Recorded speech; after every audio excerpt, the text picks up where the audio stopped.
using the high side, Kyle Larson style on the 88. Is he going to be side by side off the final corner? It looks like he's barely going to. He's going to try to use that outside line once again. And indeed he will. He's going to take over second place. He's now got Corbin MacAulay in his sights, looking to prevail over him in what would be another strategy prevailing between the 17 and the 13. Oh, the 17 is sideways on the high line into turn 1. They're going to be side by side here going for the lead. Wow, would you look at that, CD Magram back out on the track trying to get some laps here. And would you look at this? Side by side for the race lead. Coming to 3 laps to go. And the 13 almost had the 17 clear, but the 17 is not giving up, trying to side draft along that right rear quarter panel. We're going to see what these two cars are going to have here into turns 1 and 2.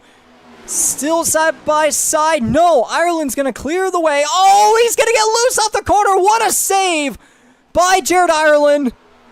They're going to still be side by side barely. Now they will be going through turns 3 and 4. Ireland trying with all his might to clear the 17, but he's been loose as heck.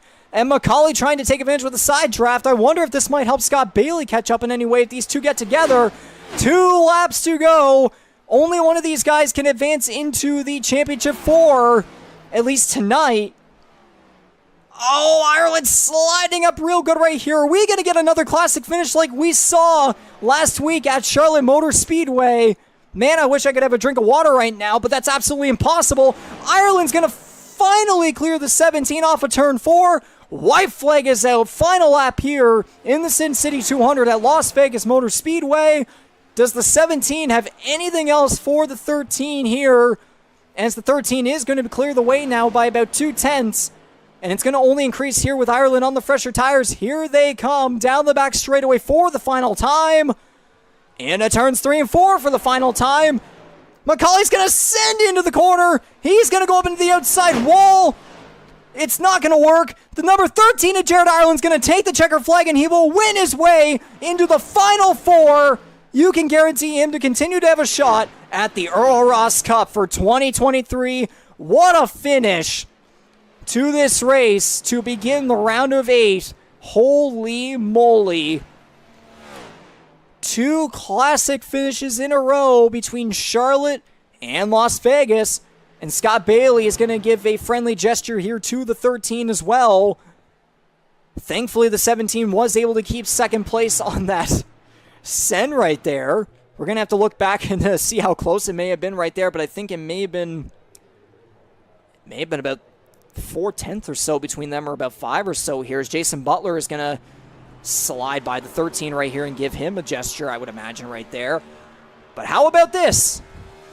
The number 13 prevails on strategy. He will steal the win from Corbin MacAulay. And that this season is going to be Ireland's 3rd career victory, 3rd of the season. Does it get any better than that for the rookie? Yeah, it feels amazing because before the start of the race tonight, I was so nervous just because it's kind of the unknown coming into tonight. And man, that Boot Hill Chevrolet was just fast tonight. And God, it just feels so good to just know that you can go into next week and just relax and start looking ahead to the final, and kind of get a head start on the other guys because they still gotta show up and grind a little bit for next week.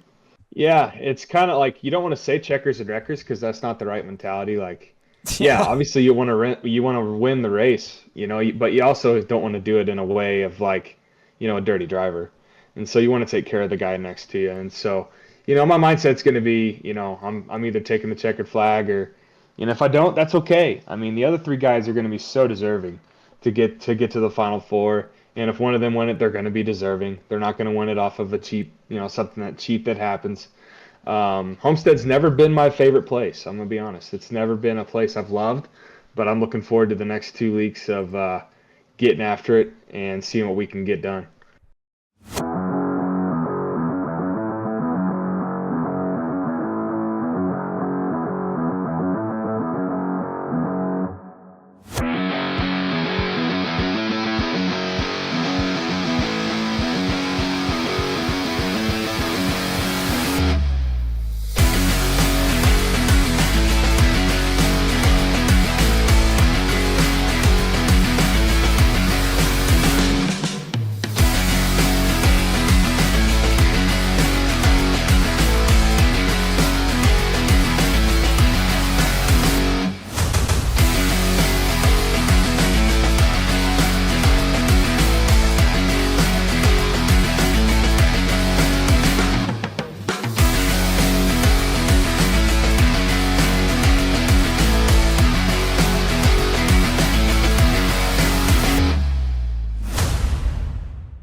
If you watch that entire flashback, that was just the first attempt at deciding who will remain eligible to contend for the Earl Ross Cup in the season finale next Tuesday night. Tonight is attempt 2 here in this round, where we will find out who takes the 2 remaining spots. Good evening, folks, and welcome aboard another live production for Season 4 of the Canadian Motorsports Network NASCAR Series on iRacing. We are back at Auto Club Speedway for the second and final time this season. It's round 19 of 20, the second and final race of the round of 8 in the 2023 Earl Ross Cup playoffs. It's the Nordic Aluminum 200. Nordic Aluminum is your best choice for a worldwide premier manufacturer of commercial-grade lighting tracks with a broad range of voltages, circuits, and ultimate control of your fixtures. And they proudly sponsor reigning Rookie of the Year, CD Magram. And now we shall head over to our faces. I'm getting nothing from you there, bud. That is a good question. Here, let's see. We may have some immediate technical difficulties to sort out. Some GIF or GIF, whatever it is. Yeah.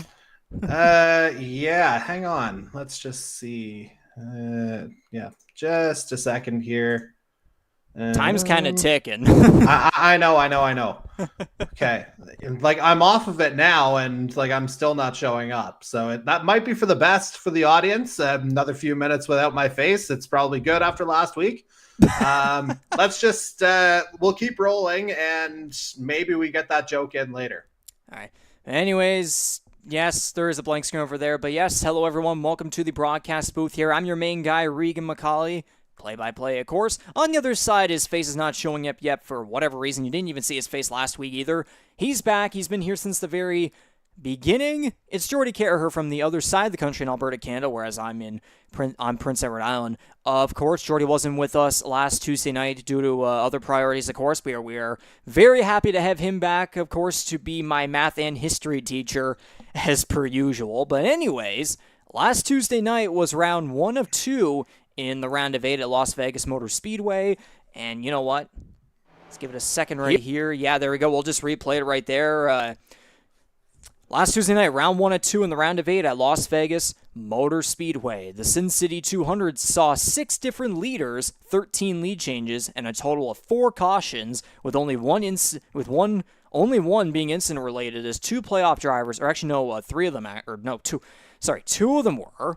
But there was a really big one, though, involving 2 playoff drivers in particular, or maybe it was just one, taking a hard hit early in Stage 2, and the top 4 drivers in points heading into the race were the dominant ones all day, as all 4 finished in the top 4. Rookie Justin Belmonte led the most laps at 66 of 134, but he would end up on the bad end of a late race green flag pit window as fellow rookie Jared Ireland took advantage of his fellow playoff challengers with fresher tires and hung on over veteran Corbin MacAulay en route to his 3rd career victory and a secured spot in the Championship 4. It was exactly like his win at the first Kansas race, and this time around he did it at an integral point in the season. I said earlier that only 2 spots remain because Corbin MacAulay, I would imagine, has mathematically secured a spot, considering he's 61 points above the cut line, which I would say is, I believe, a win and 2 stage wins combined, and then 1 point above that. But before we get to all that, Jordy, did you take any time to watch last week's race and observe every storyline that came out of it? Admittedly, not as much as I would have liked, but I mean, you basically just gave the headliner as it was. They're like, really, at this point, yeah, storylines are one thing, and now we're seeing gaps really building up in our round of 8. I believe it's 16, that bubble right now, as we see basically door-to-door racing between MacAulay and Ireland here at the end. Ultimately, as you said, Jared Ireland got the job done when he needed to the most, as MacAulay gave him a push. You'll see a little bit later in this replay, you'll see he taps the wall on that back straight a couple of times, and ultimately that gave the 13 the gap he needed. But yeah, now it's kind of for all the marbles here, really. Their storylines are one thing, but really there isn't a whole lot to say. It's just got to go and perform. Indeed so. So we're just going to let that finish. Ireland get to the checkered flag right there, getting the job done. Of course, but now we got to take a look at last week's results. Ireland winning the race and also the first stage, along with leading 25 laps. MacAulay won the pole, earned 14 stage points, and led 30 laps. Scott Bailey qualified 6th and finished 3rd for his, get this, 15th top 10 finish in a row, plus his 10th podium finish within 16 starts. So if there's any good time to finally earn a long-awaited victory, it's either tonight, with momentum heading into the finale, like a Joey Logano style, or literally the finale itself. And yes, Jordy, I can confirm Scott Bailey is in the server.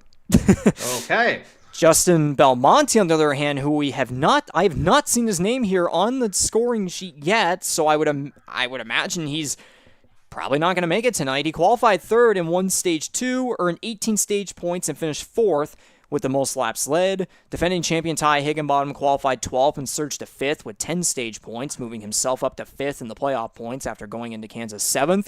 Andy Hurdle did a nice 6-9 if you want to swap. If you go by his finish before where he qualified, then yes, you can go by that.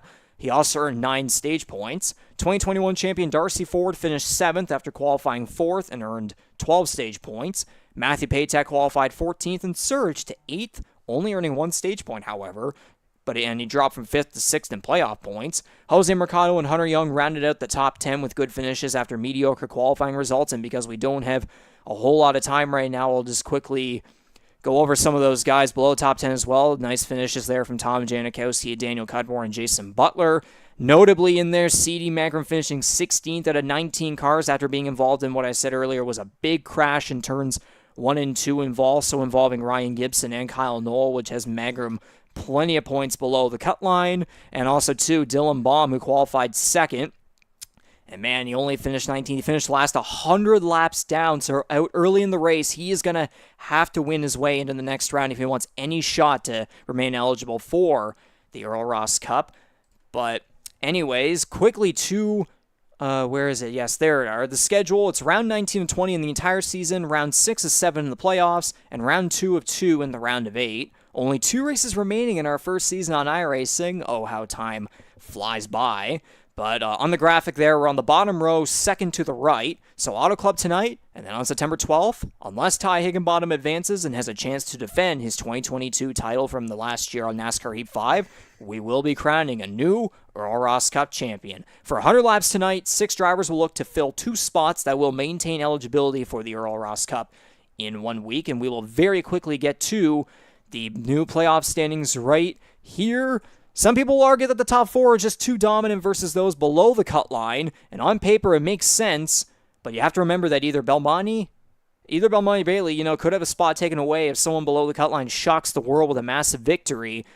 And again, too, seeing all these drivers that have shown up here tonight, I think very well Belmonte may have just lost his spot right there, but we're just going to have to wait and see here. We have to still roll through this because the cars are getting onto the grid. Jared Ireland already in the Final Four with his Las Vegas win, so he can rest easy and at best add some momentum heading into next week. Corbin MacAulay is 61 points above the cut line. Again, I said that's the equivalent to a race win, 2 stage wins plus another point, so we can call him basically safe. Might as well add some momentum just like Ireland. And then Justin Belmonte and Scott Bailey are separated by only 5 points, so those two could be battling for the only remaining spot earned by points if someone below the cut line wins, or again, there's the Justin Belmonte storyline here. And again, let's say Scott Bailey wrecks, there's a chance his season comes to an end, but we won't know again until the racing all gets underway. Ty Higginbottom will be dying to earn his first intermediate track win on iRacing and keep his title defending journey going. And there's good momentum from his 5th place finish last week, but 16 points below the cut line might not be enough. Matthew Paytek is 9 points behind him and will more than likely need a win unless something catastrophic happens. Reigning Rookie of the Year C.D. Magrum and rookie Dylan Baum will for sure need to win in order to have a shot at the Championship 4. At least that's what it looks like on paper. And it really sucks for Baum knowing he came so close to his first career victory at Charlotte 2 weeks ago, but then wrecked out last week. Maybe, it's just one race of bad luck. We know he can shine when he performs, especially on the big tracks. And if we go back to our first race at Auto Club this season, Ireland finished 6th, MacAulay finished 2nd, Belmonte won, Bailey finished 10th, Higginbottom finished 14th, Paytak finished 3rd, Magrum got 13th, and Baum finished 22nd, a.k.a. last. So, besides Belmonte this season, only 2 of those mentioned drivers have won here before, and although we're on a whole different playing field now on iRacing, anything is possible. And Jordy, I will. If you're good with this, I'll save your thoughts for maybe towards the race or so, because we really got to get these engines fired up because the cars are on the grid waiting. It's been about 3 minutes now, so we'll get to you in just a little bit. But for now, I'm going to send a message quickly here through race control and get these engines fired up and just make sure these drivers don't win on lap 1 and are not in the way of those trying to go for the Earl Ross Cup. So stay tuned.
Alright, then you just heard the engines get fired up right there. So let's get to the starting grid for tonight's race. Starting on the front row, of course, on the pole, no surprise whatsoever, the number 17 Chevrolet of Corbin MacAulay, the regular season champion. To his outside, a pretty surprising driver, surprising name to see right there. It's the number 36 Chevrolet of Michael Wolford, so definitely an underdog storyline right here to keep an eye on. And then we move on to the next row where we got the reigning Rookie of the Year, of course, C.D. Mangrum in third below the cut line, looking to win his way in. He's got the Nordic Aluminum title sponsor on his car. You can see it right there. And also, to his outside, also below the cut line, the number 97 Toyota defending champion, Ty Higginbottom.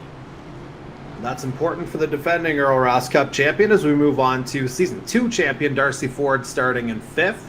He's got Jose Mercado, a familiar face in past championship 4s on his outside. He'll start 6th.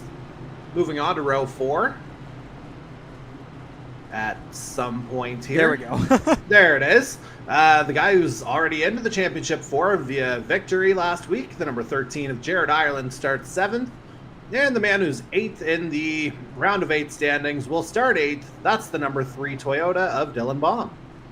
Moving on now to the bottom of the top 10, we got the number 7 Chevrolet of Andy Hurdle starting 9th. And to his outside, looking to keep his way above the cut line, plus 16, I believe it is, the number 88 Chevrolet. He's got 15 top 10 finishes in a row, and I don't know how many runner-up finishes it is, like 8 or some. It's some big number, but it's the number 88 Chevrolet of Scott Bailey, who is still dying for that long-awaited, long-overdue victory. He hasn't won since 2021. And then just outside the top 10, you got another driver below the cut line, number 21 Chevrolet of Matthew Paytak, and to his outside is the number 10 Chevrolet of Jason Butler. All right, let's throw it off to row 7, where we've got series founder Dan Cudmore and his number 2 Ford starting in 13th, and Kyle Knoll for company on his outside, the 15 starts 14th. And starting 15th will be the number 12 Toyota of Mike Marini, and he'll have Tom Janikowski for company on the outside. The number 93 Chevy starts 16th.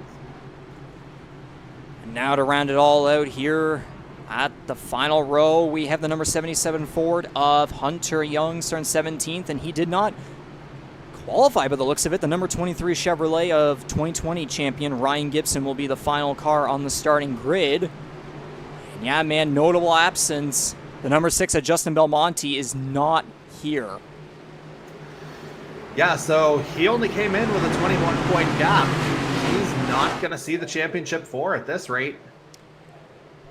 And with all that being said, the green flag is out. We are underway with the Nordic Aluminum 200 at Auto Club Speedway. The round of 8 finale is underway. And there is a whole lot more to play for now that that extra spot. A little bit more fair game here as we see Wolford headed outside early.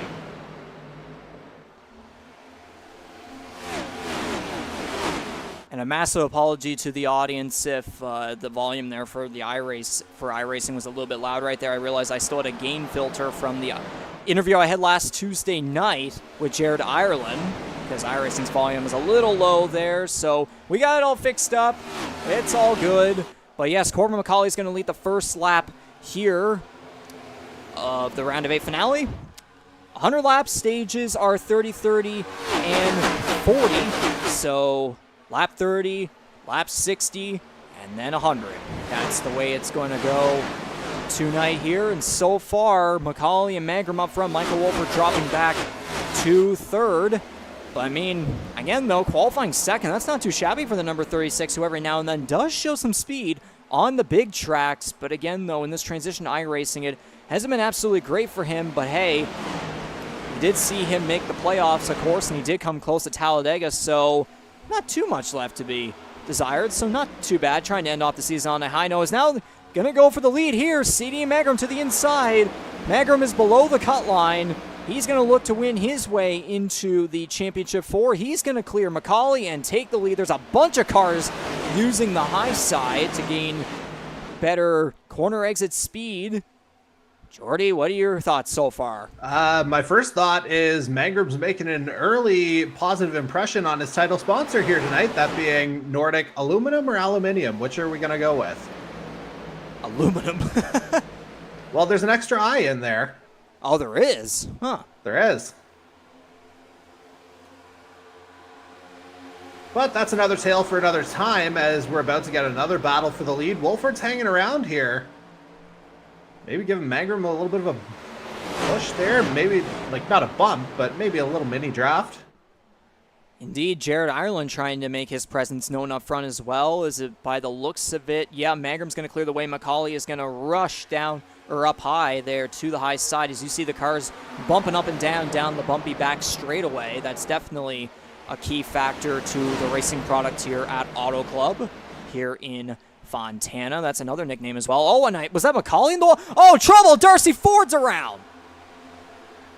Yeah, you could see something starting here. Now we've got yellow very early on. And a good avoidance there. Better than the one I happened to see in our establishing shot before we went live. Oh, and Hunter Young through the grass comes up the track into the outside wall with the right front. Hopefully not too much damage there, but Darcy Ford, the main victim in all that.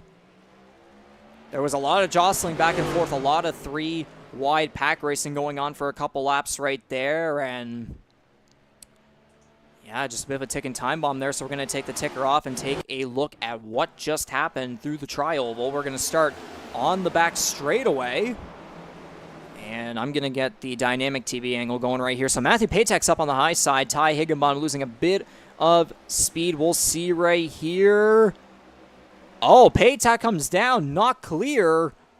Ford head on to the outside wall. We're going to have to get a better angle of that one. I'm going to say the far chase cam could be a good one here. So I think we'll right ahead, Bailey might have had a little bit of a wobble right in front that may have caused something there. But yeah, there's the contact pretty clearly. A pretty clear contact right there, sending Ford into the outside wall. The number 64 Wing Snob Chevrolet. And I'm curious to know what happened with Hunter Young, because he was all alone. Yeah, he was at the back of the field, as you say, good avoiding action there. And then the triple. Actually, it's a 777, really. I was going to say the extra 7 hasn't brought him any extra luck here. So there'd be a reason right there. He was the outside area did have an opening there, but it might have been too late for Young's judgment right there as Ford started coming down the track as he wanted to go the inside. Ford didn't hold on to the brake by the looks of it. So hopefully nothing major there for the 777. And actually, we'll take the ticker off one more time here as a bunch of cars came down pit road, so I want to see what was up with that. All right, so a lot of the top cars actually coming down the pit lane here. I believe Hurdle, Janikowski, and Cudmore were the only ones not to come down. And I mean, 4 or 5 laps in, like, that's not the worst case scenario by any means. It's not like, you know, it's toward the end of the stage where, you know, the fresher set of tires or, you know, you're not really figuring out fuel mileage at this point. Not a bad idea for those 3 to stay out. Get them a little bit of clean air on this restart. So there's one car back there that I do see taking 4 tires. I think someone up front did as well. By the looks of it, it is Scott Bailey. We're going to go back one more time. Okay, yeah, so Wolford taking on tires there, and then you can see another car there that just stopped, and I'm going to pay attention to this number. They went for all 4 tires. I think Wolford just went for the right sides. Don't know for sure about Bailey. But that other car was, I believe, Ty Higginbottom. I mean, it's interesting in his case, certainly, you know, he's a guy that's very much on that one spot outside as we took the green flag. But yeah, why not go for the added advantage there in the case of the 97? Granted, it's put him down into 14th right this second, but he may have a little bit of room to maneuver as we progress. This is going to be interesting up here as we see the number 2 of Daniel Cudmore, the only car by the looks of it to not pit at all. I think Janikowski and that other car that was up there did pit the second time around just to get behind everyone or something like that by the looks of it. But Daniel Cudmore, the only car up front in what I just said there. Another car actually coming down pit road. It's Tom Janikowski, as a matter of fact. But anyways, pace car's off. Green flag back out. It's going to be lap 8 of 100, lap 8 of 30 in the first stage. Daniel Cudmore's going to get the jump. Corbin MacAulay and CD Magrum are going to be side by side heading into turns 1 and 2 as everyone's going to scatter. You see Ryan Gibson making his way up to the front after starting in 18th. So quite the surge for the number 23 early in this one. Yeah, no qualifying time set by the 23, but yeah, as you say, just kind of sneaking his way through the field, and yeah, finds himself in 4th here right now off of, you know, this first caution-related restart of the evening. And so would you look at that too, the number 3 of Dylan Baum up to 2nd. That's going to be very interesting knowing how far back he is below the cut line. I believe it's minus 47 if I recall correctly. But the number 3 SimLeaguePro.com Toyota, the yellow and blue car, making his way up to 2nd. And again, we remember how he performed back at Charlotte. A hell of a run for him in finishing 2nd. Fell just short to Corbin MacAulay in a wild finish, a photo finish to be specific. And again, we know how fast he is on the big tracks. When he comes to perform just like he did at Charlotte, he is right up there. He is consistent. As long as he remains patient and conservative, then it's all good. And I think Ryan Gibson just had a moment there through turns 3 and 4. And there was one car on pit road. That's the number 7 of Andy Hurdle, Tom Janikowski, a lap down after going on to pit road while the cars are coming to the green there.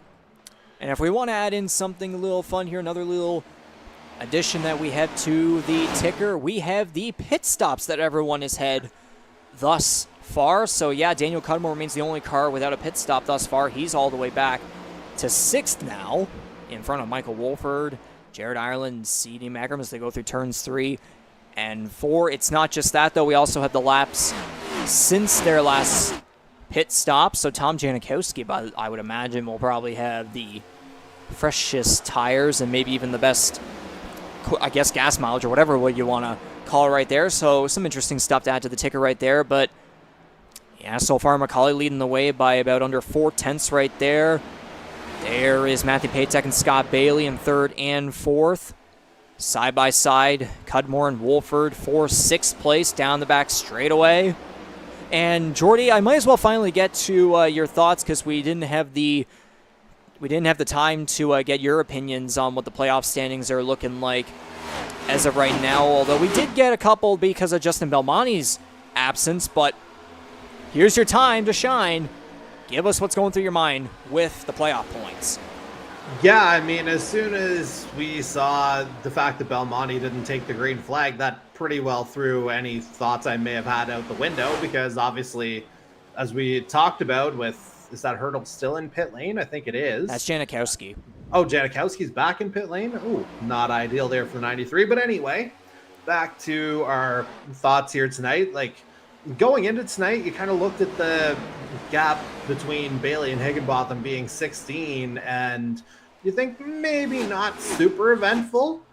But ladies and gentlemen, we've got ourselves a full-on race here, and really anyone who's remaining in this particular round of 8, they're all capable of winning here. So even though Higginbotham, Patak, Mangrum, and Baum they're all outside that picture as of tonight, they could literally win their way in and kind of upset that balance, which, could give Scott Bailey a bit of a cushion, again, given with Justin Belmonte not being here tonight. That's effectively going to eliminate him.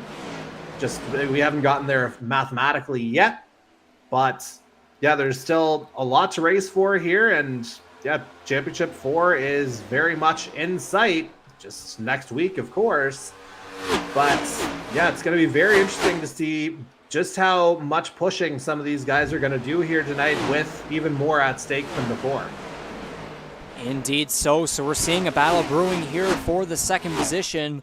Tight battle. It's between Scott Bailey and Matthew Patak. Remember, Patak finished 3rd in the first Auto Club race this season back in April 25th, I believe it was. So again, that's a lot of good momentum from him right there, hoping to move his way up at least 2 spots and win his way into the Championship 4. And again, with the absence of Justin Belmonte, then very well, Matthew Patak could have a chance to make his way into the playoffs. Even it could arguably be on points. It depends on what happens with Ty Higginbotham, and also the fact that Dylan Baum is up here and he'll be searching for a way to win his way in, as again, it's a must-win situation for him. Corbin MacAulay still leading the way by about 2.5 tenths, or now it's under 2 tenths, as Scott Bailey's actually approaching the 17. So is Patak and Baum as well. They're all catching up, as MacAulay's using the very, very low groove, or you could argue it's the second to last one because of the apron, which is legal, of course, in each turn here at Auto Club. Yeah, and it's a very interesting dynamic here. I don't know if this is that infamous first pit stop jinx rearing its ugly head again for the 17, because that gap just absolutely got swallowed. But there's another interesting dynamic here, and it is that second and third place battle between Scott Bailey and Matthew Patak. Those are 2 guys that I've noted over the course of the year on a number of different occasions. They're guys who know each other very well, as Bailey's about to make a dip in potentially for the lead here. But the slide job. Almost the old switcheroo there, only not in Formula One context, of course. But what I was going to get at was, again, Bailey and Patak, guys who know each other well. They tend to race together in a lot of different leagues. Guys who are, as I say, very familiar with one another, and guys who may have worked together in the past. One guy's in right now, the other's out. I think it's gloves off here tonight. Oh, absolutely. Tuning in the final race before we have to decide potentially a new Earl Ross Cup champion, again, unless Ty Higginbotham finds his way into being eligible to defend his crown, which would be an incredible storyline for our first season here on the iRacing service. So we are just past halfway through this first stage. The 17 still leading the way. He's led the most laps thus far. Scott Bailey all over the back end of him right there. Again, Paytack and Bomb still remaining in the third and fourth positions there. Ryan Gibson just what's the term? He's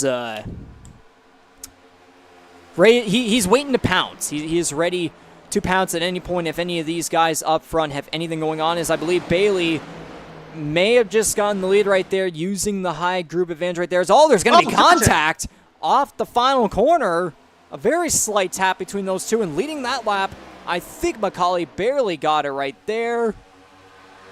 Yeah, usually you see that kind of contact much later in the race between these two. It's very well known that these two have built up a bit of a history or a rivalry over the course of the year.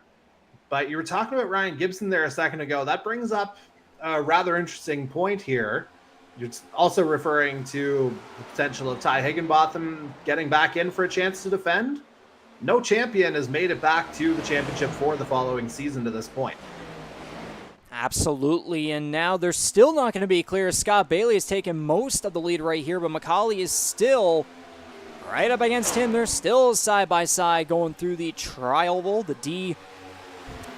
D-shaped oval as it's called, but now we're at 11 laps to go in the first stage. I am hoping to gosh that iRace Control, the software that is used to apply the automatic cautions, will work this time around, and if not, then I'll have to either get desperate somehow or one of these drivers will have to do it themselves manually, and they are aware, of course, so very nice to see that.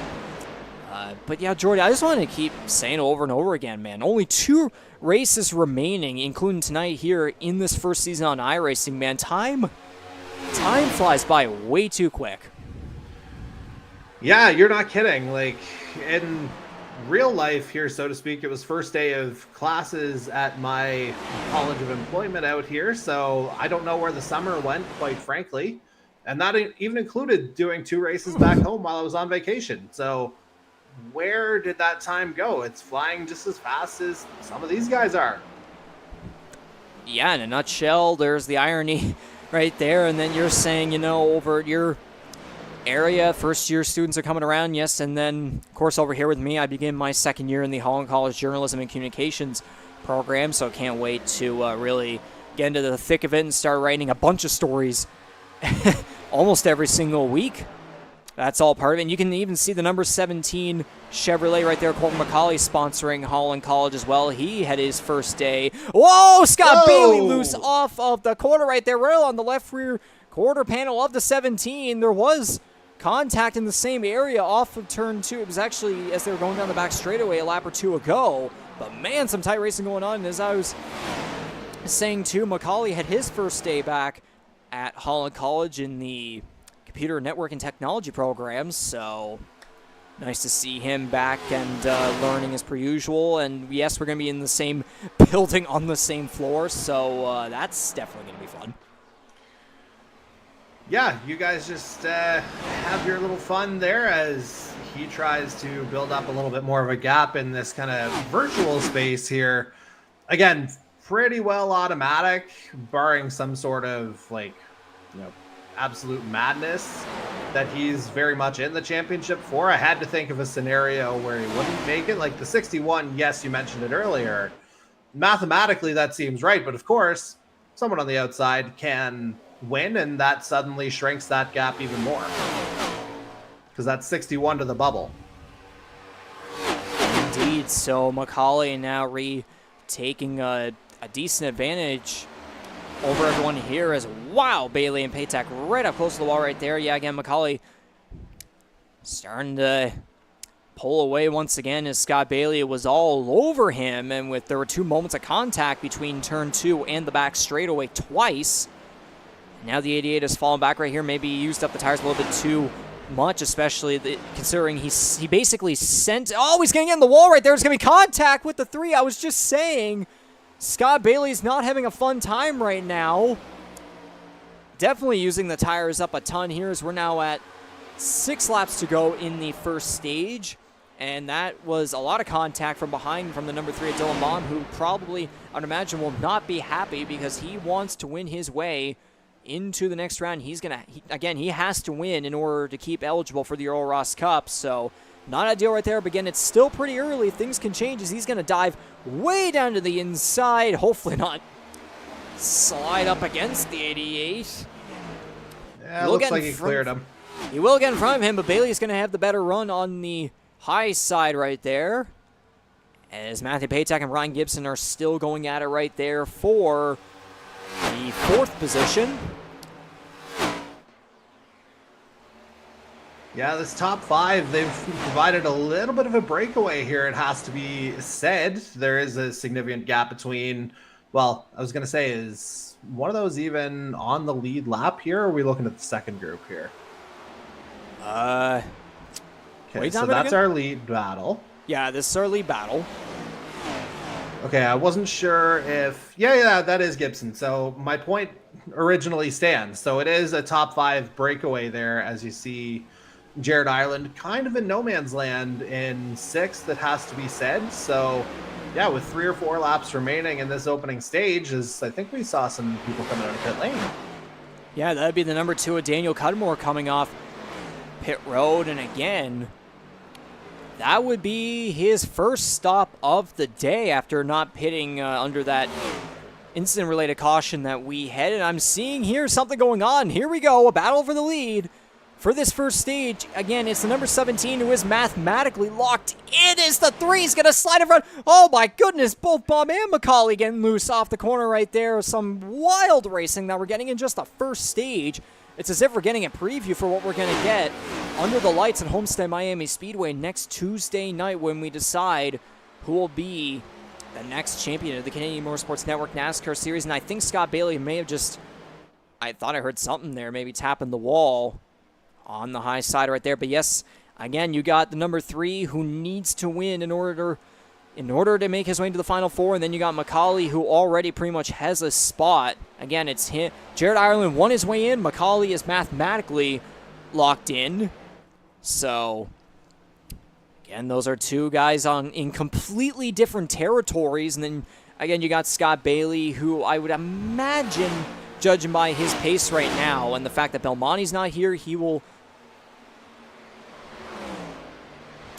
And I just got word that the iRacing control has in fact worked, so we will be getting an automatic caution. Thank goodness. So the pits are closed. Hooray! Hooray, yes, indeed. And we'll just go back to the number 10 Bangerang Chevrolet. I believe he's still running his scheme right there. But again, I was saying about Bowman MacAulay, no, completely different territories. And then you got Bailey, who, again, with Belmonte absent and just his pace right now, he is more than likely going to win his way in, but again, he has to finish. That's what matters the most as we see the white flag out for this first stage. And we still have a kind of a battle brewing right here between MacAulay and Baum as per usual as the 17 gets back past the number 3. This is still going to be really good points for the number 3, but again, though, man, he's the type of guy, you know, he's a rookie, he's aggressive, he wants every little position and point that he can get every single race. He's fast on the big tracks. He wants first place no matter what it is, the stage or the overall race. And as they come off the final corner to the green, white checkered flag, whatever it is, Corbin MacAulay is going to take the first stage here at Auto Club. Everyone else going to finish right here as Michael Wolfert's going to come to the line, taking that final spot. There's the caution. It works. And hopefully everyone else gets through safe right here. It looks as though everyone does. So I will give you, Jordy, the Stage 1 results right here. Corbin MacAulay taking the 10 points plus that 1 playoff point. Why the hell not? Dylan Baum, 2nd. Scott Bailey, 3rd. Ryan Gibson will take 4th. Matthew Patak, hang on a second here. I know what, screw it, we will just go back and just watch them come to the line. I think that probably would make a heck of a lot more sense. We may have had a photo finish here for the 4th position. No, we didn't. Patak clearly got 4th. Gibson gets 5th. When it went to the caution on the stream, I see Gibby ahead. Well, no, it goes by the line, though, doesn't it? I thought it was the 2nd that the caution went. No, I'm pretty sure. I'm pretty sure it's when you hit the line. I will. You know what? I'll check right now.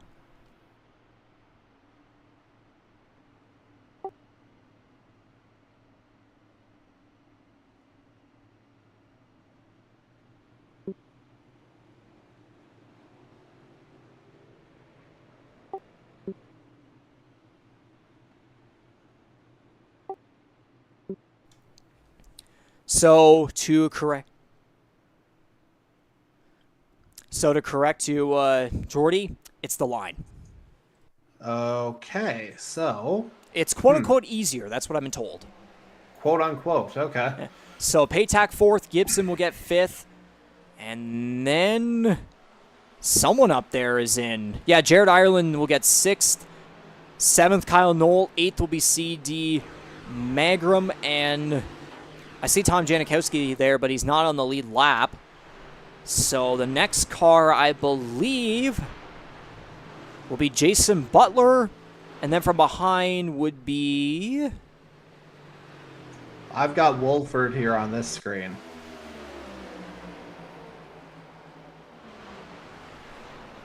See, I believe that would be the case right there, so... Are you all good? Can we keep going?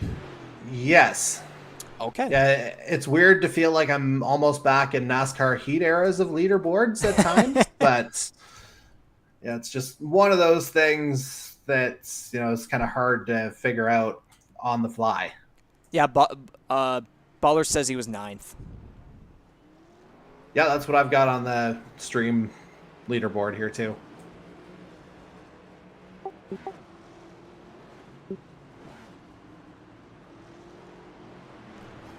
Yeah, Wolfer got 10th.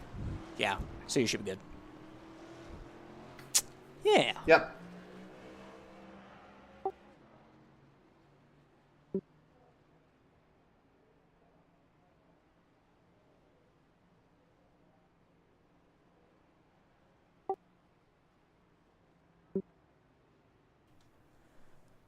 And you saw all the cars coming down pit road right there.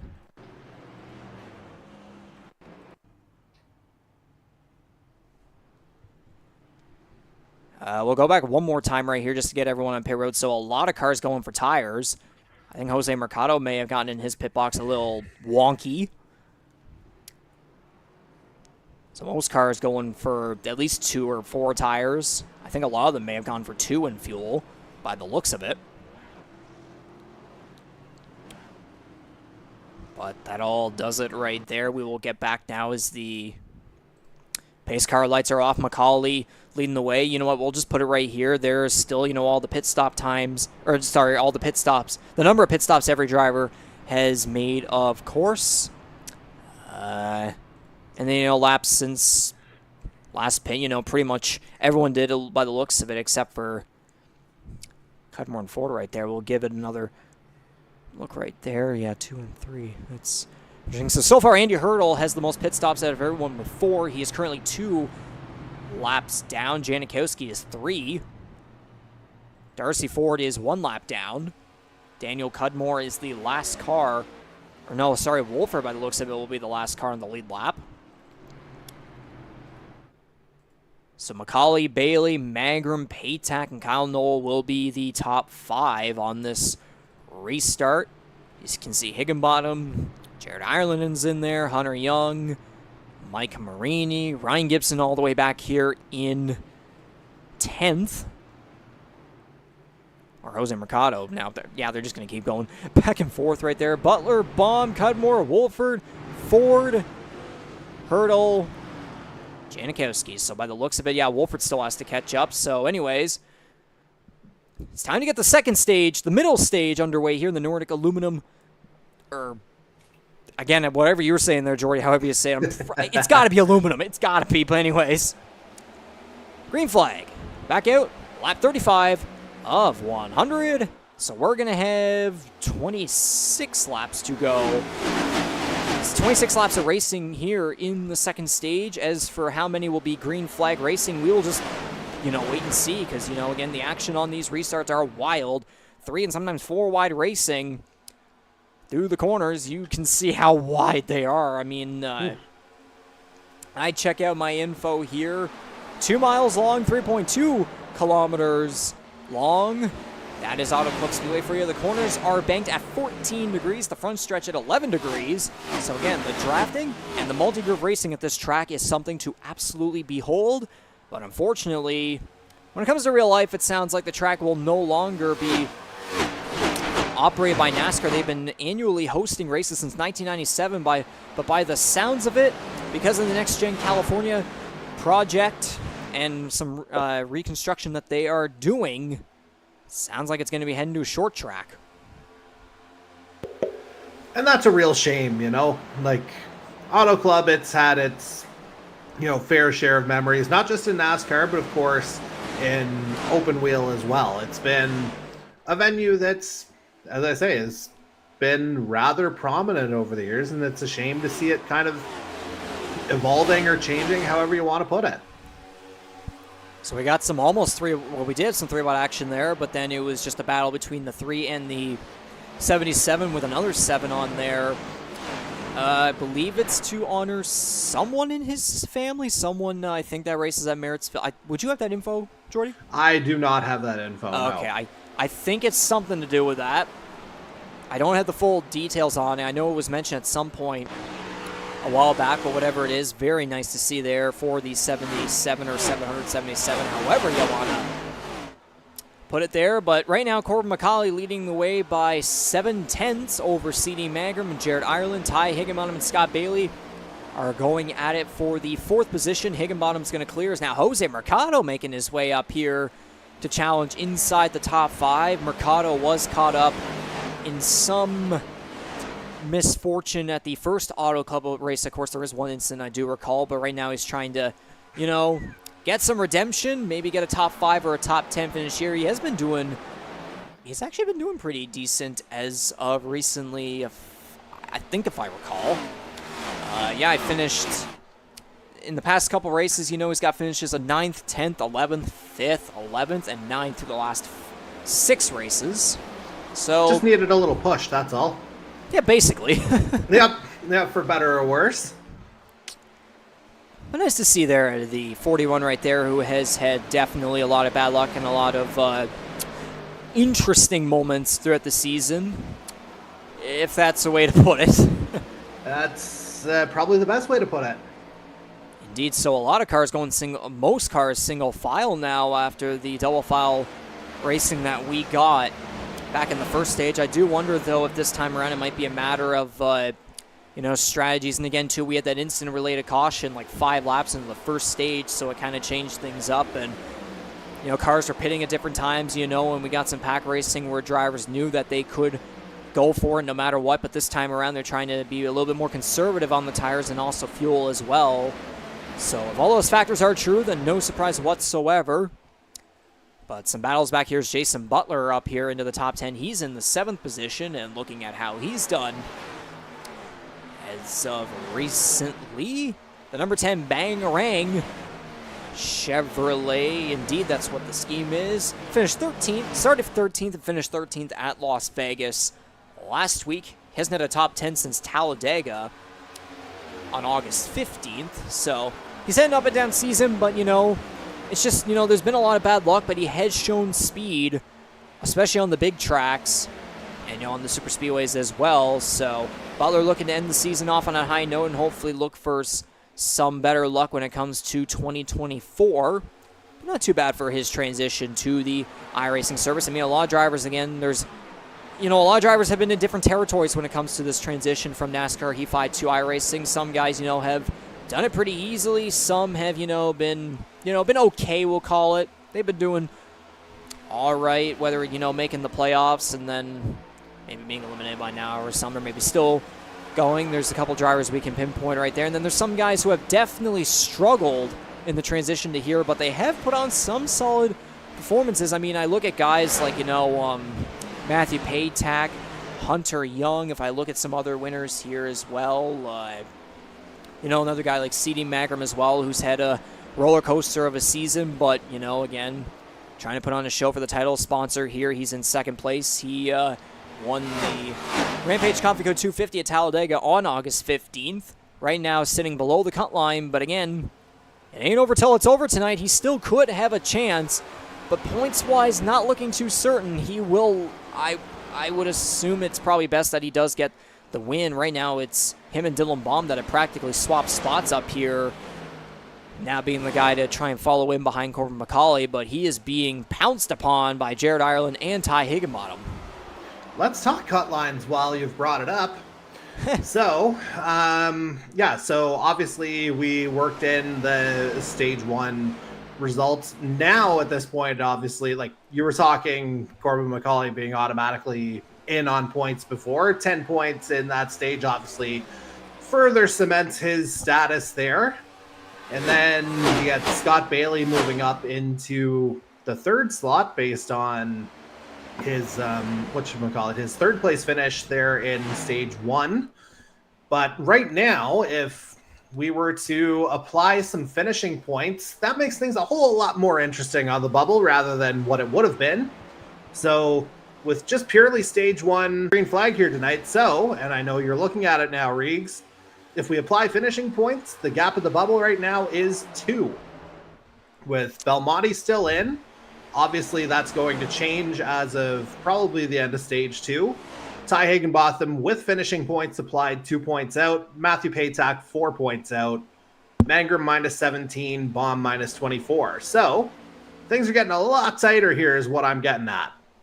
And actually, I just pulled up the spreadsheet here myself, and yes, Belmonte's going to fall all the way back, but then right there for that 4th and final spot, it looks like it could be a 2-car battle to get in between the defending champion and a guy who, you know, we said back whenever he won his first career race back at Atlanta this season, a long overdue opportunity for him is we see here Ty Higginbotham on the first car down pit road under what I imagine will be a green flag pit window here. You can see notably, the only driver in our round of 8 to not pick up stage points. Very interesting to get right there. Yes, I actually do recall that too. I don't recall saying his name, so that is indeed correct. So he's going to go for right side tires and the left side. So he's going all 4 tires and fuel. Corbin MacAulay going to make his way in now. So will Jason Butler. Yeah, lap 47. It seems like guys are kind of electing to split the stage in half here, at least this early group, which includes Hunter Young, who we just saw drive by. So MacAulay, Butler, Mercado, and Young all down pit road.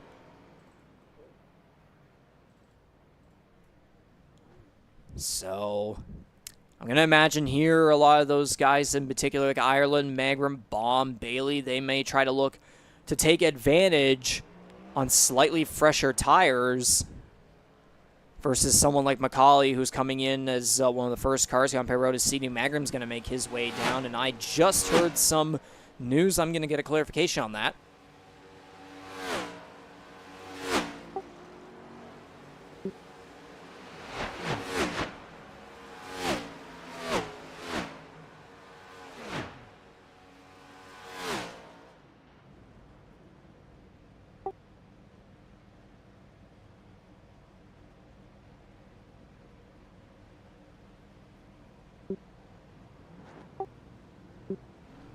Okay, so I got the clarification there. Jason Butler got a speeding penalty, so not ideal as he is still in his pit box. I mean, you can see it right there now. 50 seconds on pit road. Mangrum got a 9.55, so not too shabby from him right there.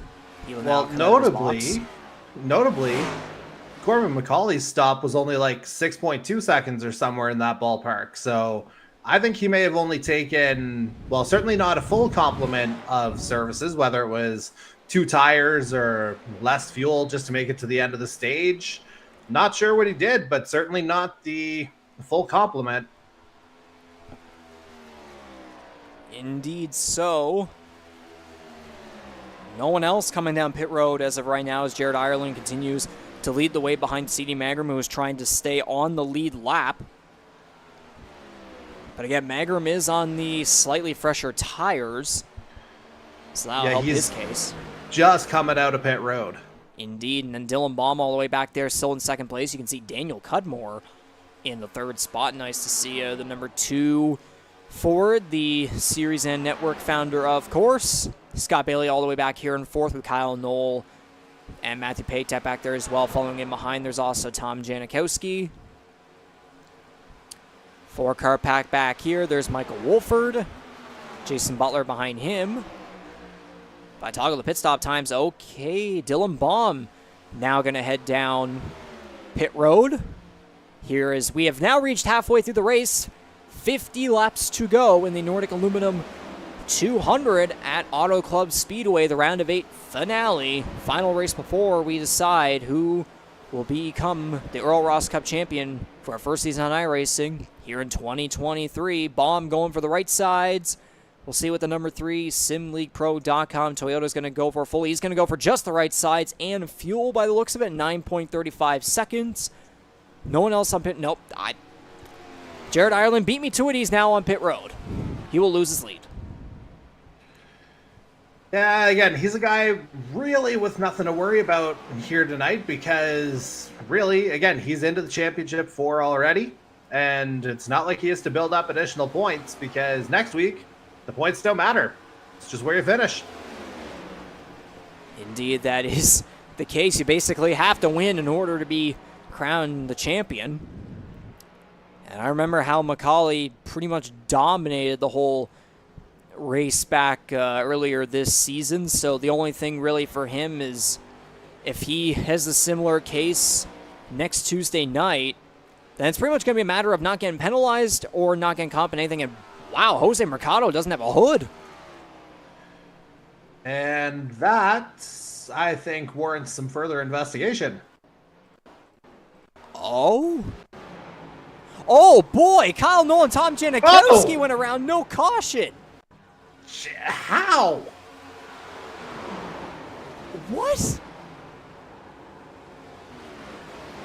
Did iRace Control fall asleep or something? Or what are we looking at here? NASCAR officials, you could say, but really? Yikes. Wow. And so, okay, we're going to need to get this angle here. What in the world? Yeah, we've seen some baffling non-cautions this year, but I think this takes the cake. Kyle Nolan going up trying to, I don't know, side drive some. Oh my God, Mercado. Cockpit view coming. Yeah, he kind of just got shut off here as Janikowski, there he is. Just, yeah, the 41 maintaining the high line. Lucky he didn't go higher, as in into the air. So now he's in his pit box trying to fix the damage. Tom Janikowski as well. Kyle Nolan still... How is Kyle Nolan 5th?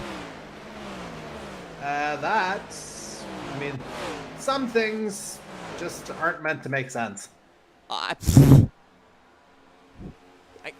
Give me a second here.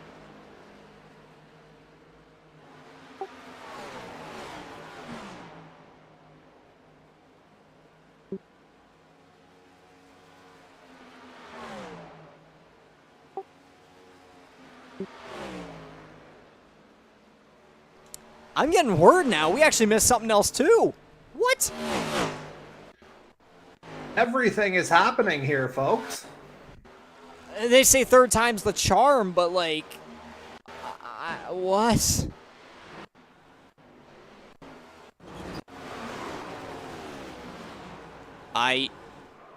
So yeah, there's that. Is it this? No. I don't get it. Oh, wait. No, was that... Okay, no, that was just... Okay, no, that was just that.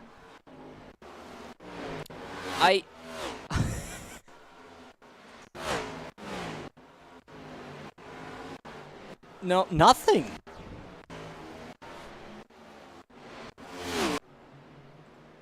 Yeah, there's some weird stuff going down here, ladies and gentlemen. I have no more further comment as Daniel Cudmore's now going to come down pit road after leading multiple laps. Darcy Ford will come down as well. You can see Jose Mercado and Tom Janikowski with about approaching 200 seconds of pit stop times trying to repair their damage. But man, like, we've had multiple times. We've seen multiple times in past races where there are big crashes and no caution comes out. We saw it back at Talladega where on the backstretch we had an incident happen and the caution wasn't thrown until there was a second incident, which then resulted in a second overtime attempt. So as we try to get back to normal things right here. We're now at 3 laps to go in the second stage, and would you look at that, the number 12 of Mike Marini trying to possibly earn a stage victory for the heck of it, unless he decides to come down pit road, because if he decides to pit, Matthew Patak's right behind him. That could be huge for him in the playoff points. Well, yeah, that would be gigantic. Again, if we apply finishing points, he's currently 4 points out of that final spot. He would also leapfrog Ty Higginbotham, who's currently 11th, and not in a position to gain any points to speak of whatsoever. And if we see the laps since their last pit too, it's 26 for both Marini and Patak, but the 21 looks to have a lot more speed than the 12. 2 laps to go. We're going to see right here if the 21 will be able to catch up in time, but we could see a battle brew here unless someone decides to dip down pit road. Yeah, it was a quarter of a second there at one point. I think it's under 2/10 here now. I think game on here. Indeed, so you got Bailey, Noel, Gibson, Wolford, Ireland, and then you see the rest of the leaderboard right there. Of course, well, technically you see the whole leaderboard today because we only have 18 cars, and you know the top half of the ticker and the bottom half of the ticker fit all of them together, so you can see where everyone is and how everyone's doing. So that's definitely beneficial for our audience, of course. But the white flag is out for the second stage, with Marini leading the way by over half a second, and it looks like the 12 has gained some ground there on the 21. So by the looks of it, Marini, that number 12 Toyota with Impala on the side right there. I mean, if I go to the drivers, does he have? No, he doesn't have any sponsors by the looks of it. Or is that Implats that I'm seeing? What is this? I'm the wrong guy to ask, but I see a checkered flag coming.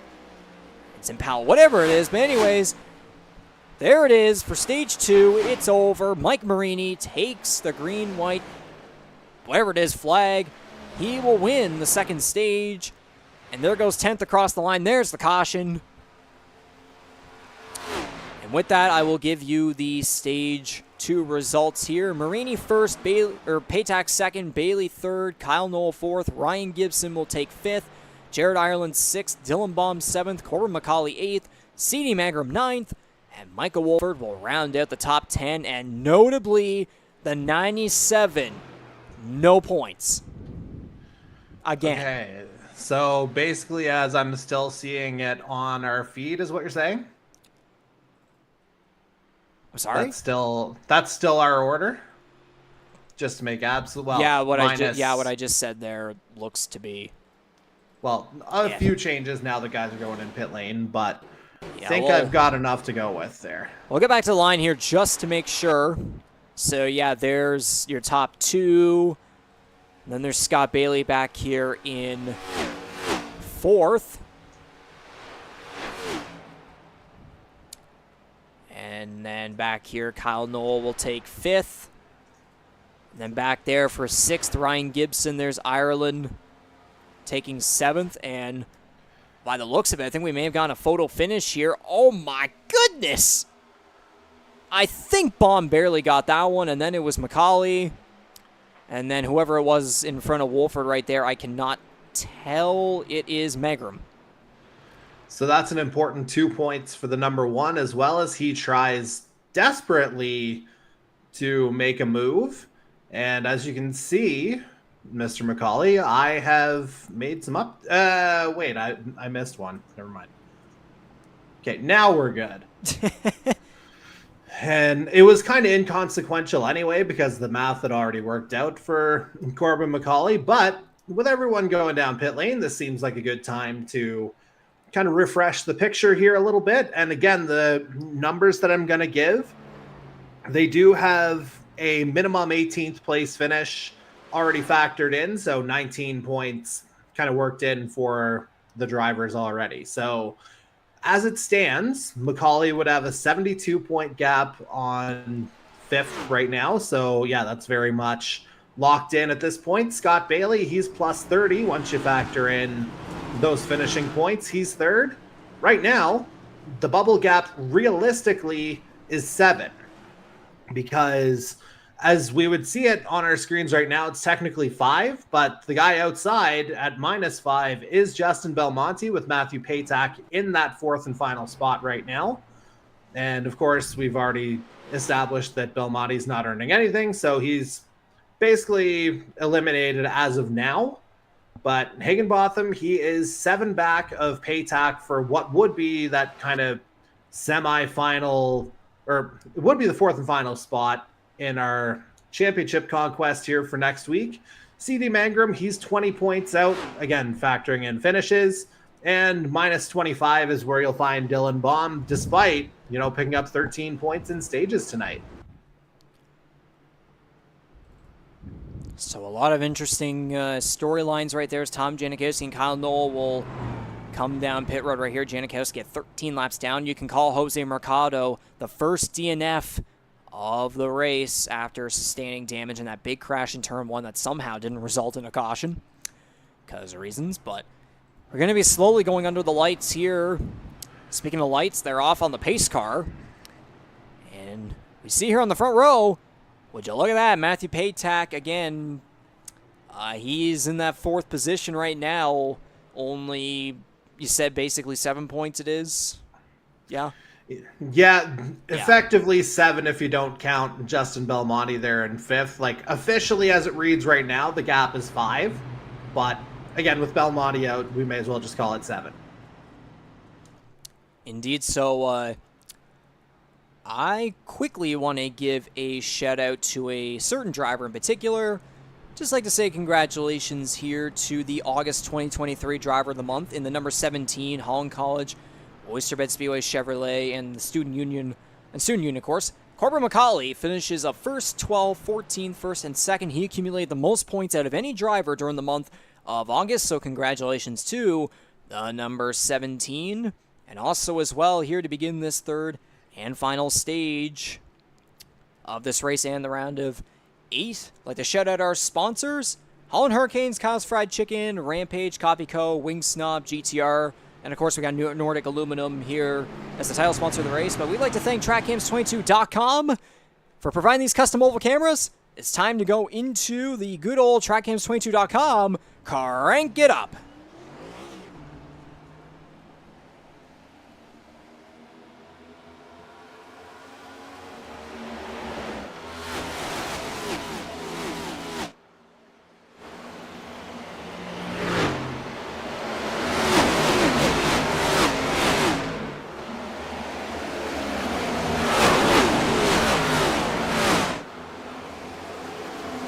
Big crash on the back straightaway. Lots of good cars.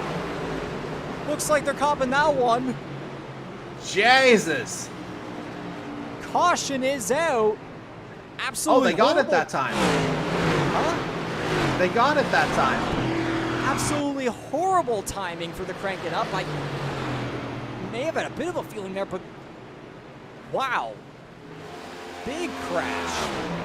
Oh boy, I need to see that one again. I just saw it in kind of the corner of my eye here. When you see cars going sideways on a straightaway, that's not good, folks. Not to state the obvious, but, more restart chaos. So we will take a look here on this dynamic TV angle.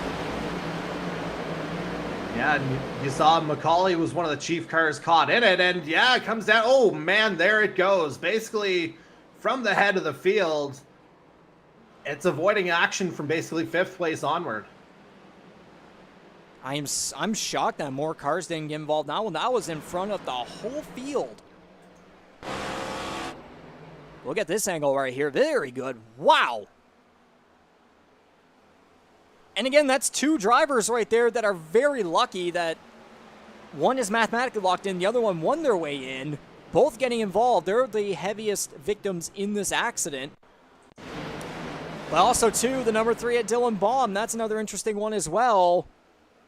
Hard into the outside wall. Patak somehow not fully going around. Ryan Gibson absolutely hard into the back of the number 13. And we'll take a look at Andy Hurdle's. Oh, yeah, hit the 2, and then someone sideswiped him on the right side. Yeah, not quite what we had in mind by making use of the whole track. What happened? Oh, Noel turned him.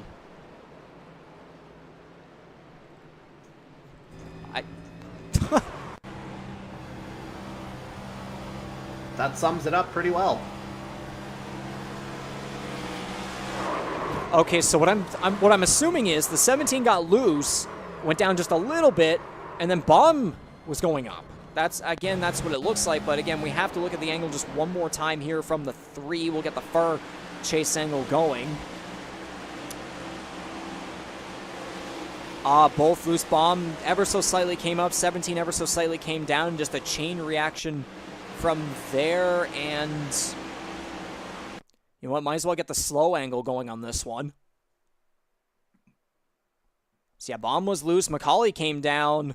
Okay, actually, no, Bomb kind of kept himself going there, but the 17 came all the way down after getting loose, and from there, it's just a chain reaction of cars going around. Hard hit to the back of the number 13.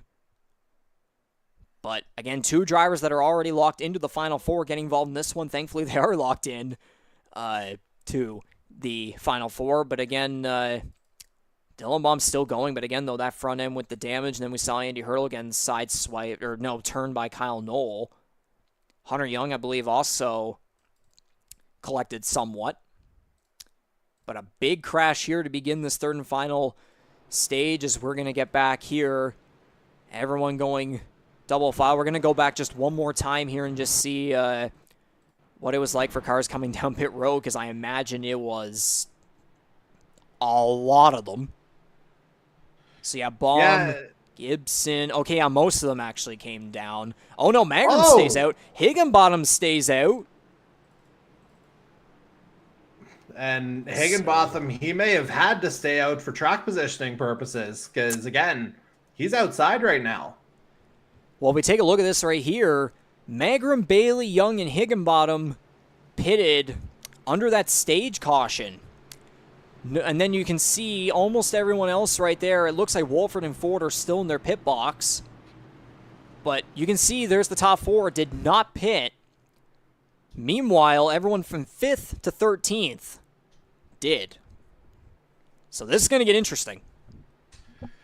It is, and yeah, it'll be definitely an interesting case, as you say, to see what track position will ultimately do as we come up on 32 to go on this restart. There goes the pace car, and I'll shut up now. Yeah, green flag is out. We're going to wait a couple laps, let them maybe take this a little bit more easy before we can let you all hear these engines fired up and going at blistering speeds around this D-shaped oval. As wow, Hunter Young really got shuffled up high right there. 3 wide up high. Noel trying to squeeze in front of all of them right there. Dylan Baum in the outside wall towards the back. Oh man, really aggressive up here is Kyle Knoll right there on the inside looking for the 4th position. Yeah, right now I don't think we're expecting anything less right now, Riggs. Like every last millimeter is going to matter.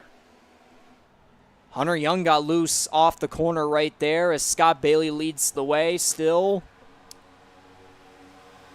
And Hunter Young, yeah, the one guy again out of those 4 cars that did not pit on their under that last caution there. Still Bailey and Magram up front. And Higginbottom there as well, but there's some cars really trying to take advantage of those guys who pitted under that last caution, of course, instead of them, as we see back here some 3 wide, or almost 3 wide action going on there, as I thought MacAulay was going to be on the high side of all that action right there. So top 3 all clear themselves as Kyle Knoll tries to gain a run on CD Magram. Behind them, you got Matthew Patek, Ty Higginbottom, Daniel Cudmore up there. And now here goes CD Magram with a big run behind Bailey to the inside. They're going to be 3 wide almost for the race lead. Bailey up high, Knoll in the middle. Magram from the inside is going to slide all the way up. Oh my gosh, he's not going to be clear. They're going to be 3 wide for the race lead. Down the back straightaway, Kyle Knoll being aggressive. Bailey up high. No, he's going to clear the way, actually, not 3 wide anymore. But again, if we go back to those pit stops, yeah, it's this one. Kyle Knoll has the biggest advantage thus far. Patak will as well as he's making his way up. Oh, and there's some aggressive stuff going on back there as Daniel Cudmore gets forced up the track. And you know what? Racing is getting aggressive here, but it's, I guess, quote-unquote cleaned up after what we saw there under that to cause that last caution. So now we'll try the track, Kansas22.com. Crank it up.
And they're crashing. There goes the crank it up.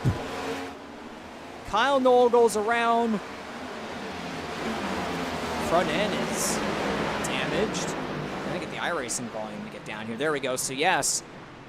Again, another crash under the crank it up. That one went for a little longer. I think now we're just going to call it over with. We pretty much did enough laps, I would imagine, right there. But Kyle Knoll, the reason right there for that last one. We'll have to take a look, though, and investigate to see what actually happened. So we'll start on the back straightaway from this angle.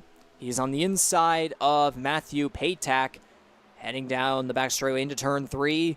You can see Bailey up on the high side there, so Higginbottom back there as well. Knoll goes up the track. Oh, yeah, very clearly sliding up. And then Mangrum ends it out there. Oh, and then Hunter Young gets into him. And, oh, no. Oh, man. Oh. Into the quote-unquote barrels, I guess, if you want to call them that. It's not barrels, but out of all places to hit, it's that one little area right there where there's all the grass, there's pit road, but nope, it's that one little, the very end right there to that wall there on pit road, man. That's tragic. Usually I've got a joke for something like that, but that's just horrible.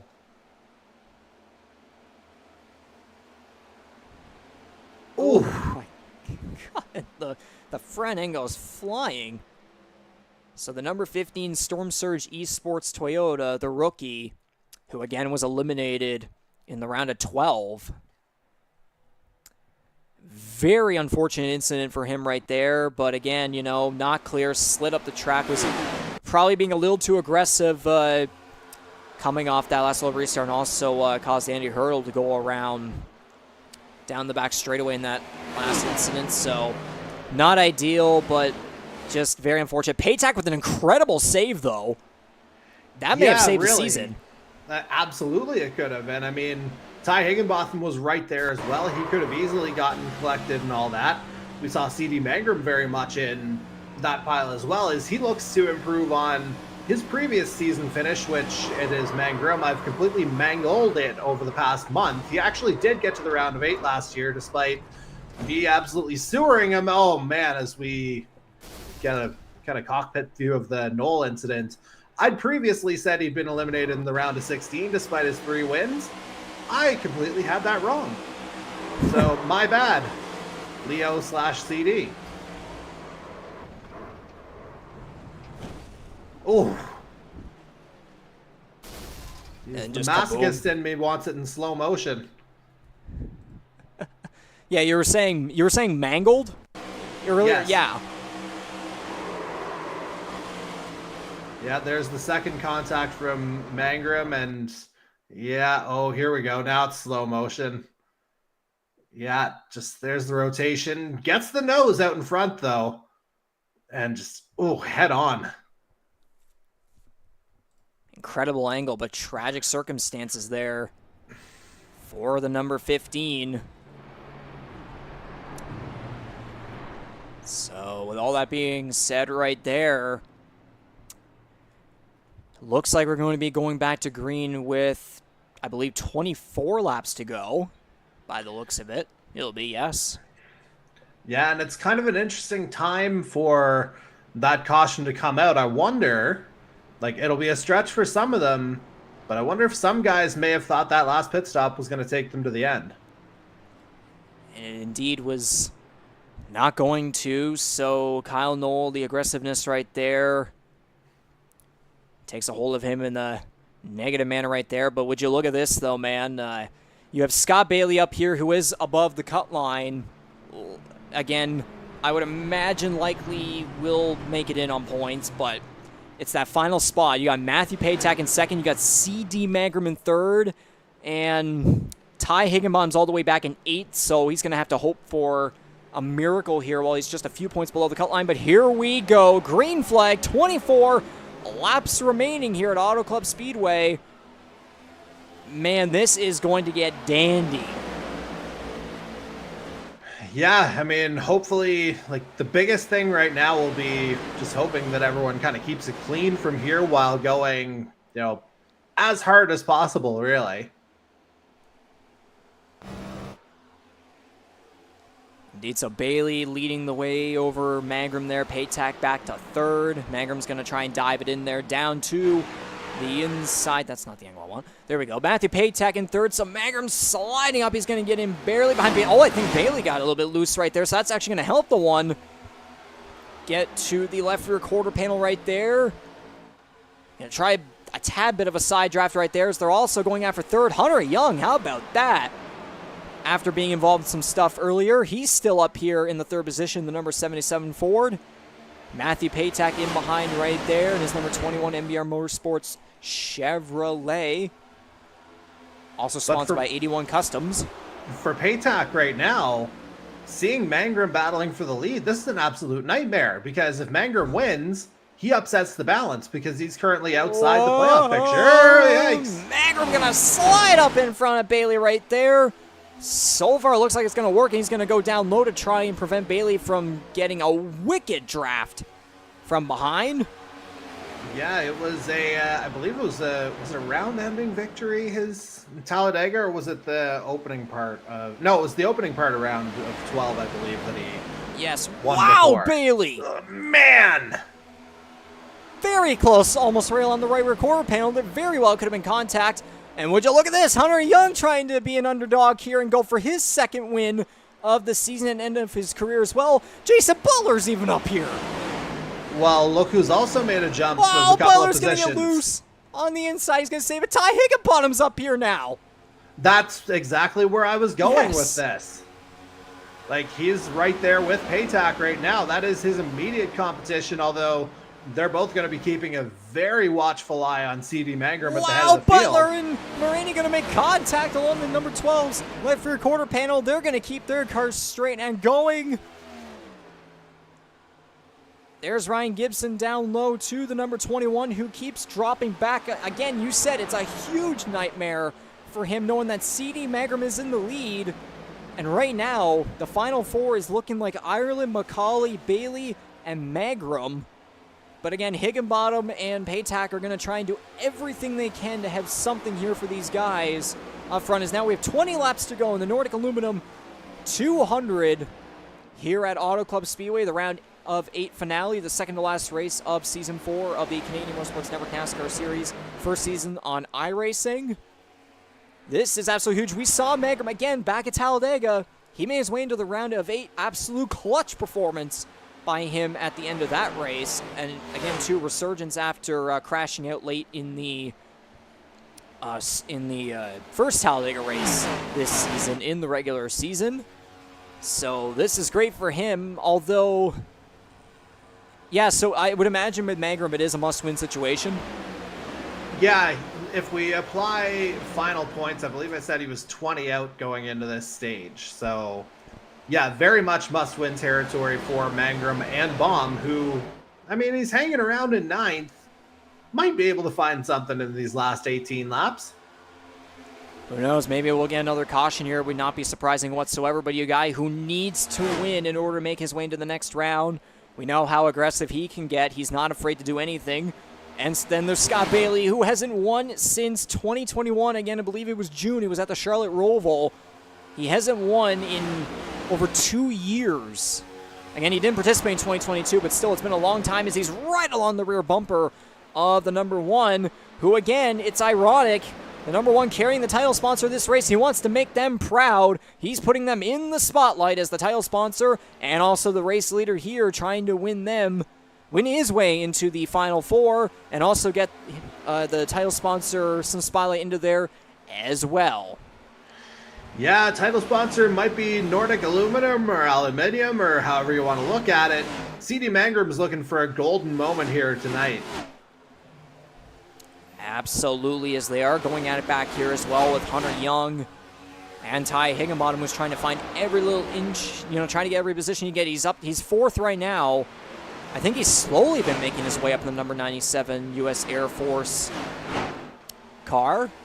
Well, you have to remember, he's the only driver in our kind of round of 8 who didn't pick up any stage points tonight. So, that's been a massive disadvantage for him. And that's why he finds himself on the outside looking in as it stands right this second. It's absolute adversity, and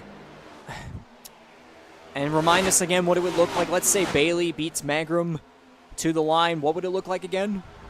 So if Bailey was to, again, for Bailey, it's not as much of a difference, but for Mangrum, that would put him up to 35 points for tonight, give him an extra 16. Granted, that would put him 1 point ahead of where Belmonte is right now, but we know Belmonte's on the outside, so that's not enough.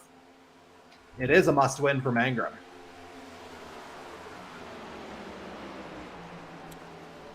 And so I believe Paytack right now is in... Paytack is P4 right now, yes. Yeah, so Paytack would likely, if Mangrum were to get passed here by Bailey, then Paytack, I would say more than likely, will be unofficially the final driver to get in. The second driver to get in. Or no, actually, no, it would be the only driver to get on points, because if Bailey were to win, then that would be another one right there, because again, remember, Ireland won the first race. MacAulay's already mathematically locked in. And if Bailey were to win this, then that's another win right there. And then Mangrum, again, would be out. He needs to win this as Bailey's going to go to the inside with 15 laps to go. He's going to slide up the track, but that's going to give the advantage to the one on the inside. But Higginbotham's looking for a sniff here as well. And oh my Paytack's God, joining that bunch. The 97 is coming. He's got a lot of speed. Don't think of any joke of that, please.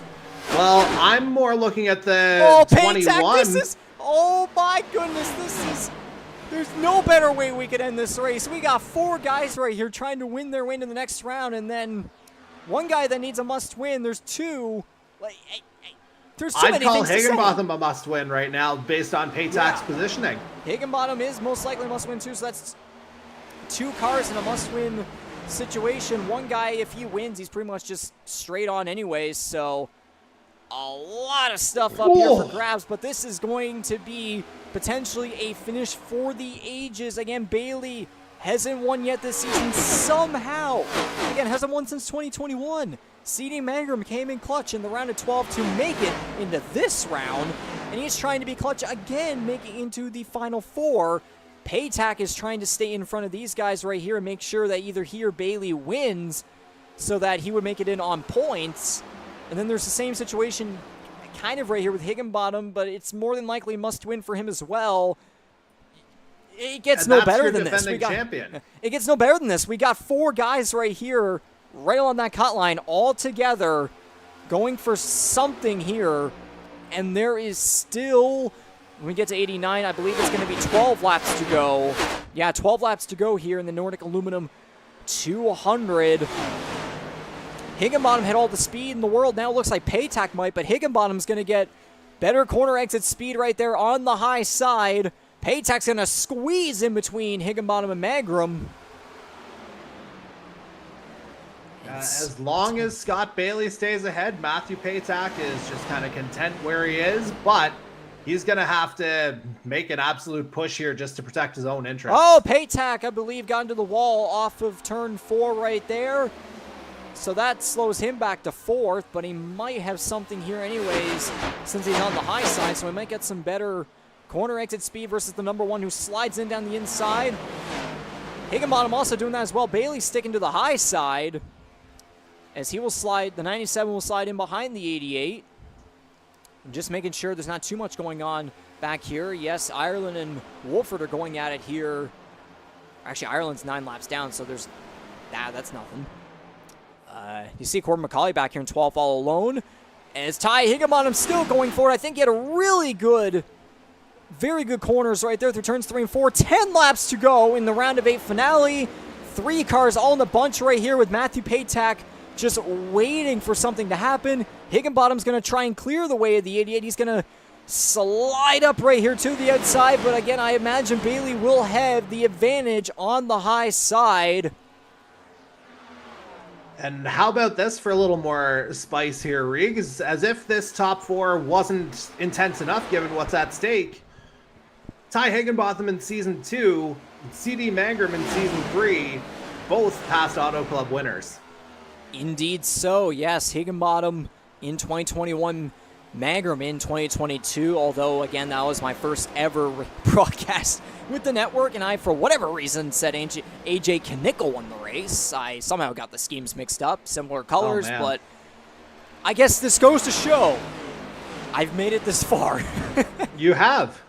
Indeed. Complete with a roll switch. Oh my goodness, wow, Oh! A bump from behind, Bailey to the inside of Mangrum as Higginbottom's going to fall back to 3rd. And it looks like Paytack's kind of fallen off of this lead trio here. He's barely hanging on. Just waiting for something to happen here as we're going to come to 8 laps to go in the round of 8 finale. Again, everyone that's watching here, you must stay tuned. Get your friends and family to come on here very quickly. There's only so little time here left in this race to decide the final 4. No one's gonna. You're not gonna want to miss this. No one is gonna want to miss this. This is your chance to catch this live on air right here. CD Mangrum with the advantage as Bailey, Higginbottom, and Paytack holding the 2nd through 4th. Paytack has slowly climbed his way back up using the draft. Mangrum sticking to the inside line while Bailey is gonna, all those other guys still sticking to the high side. They're gonna have a lot bigger of an advantage coming through the tri-oval.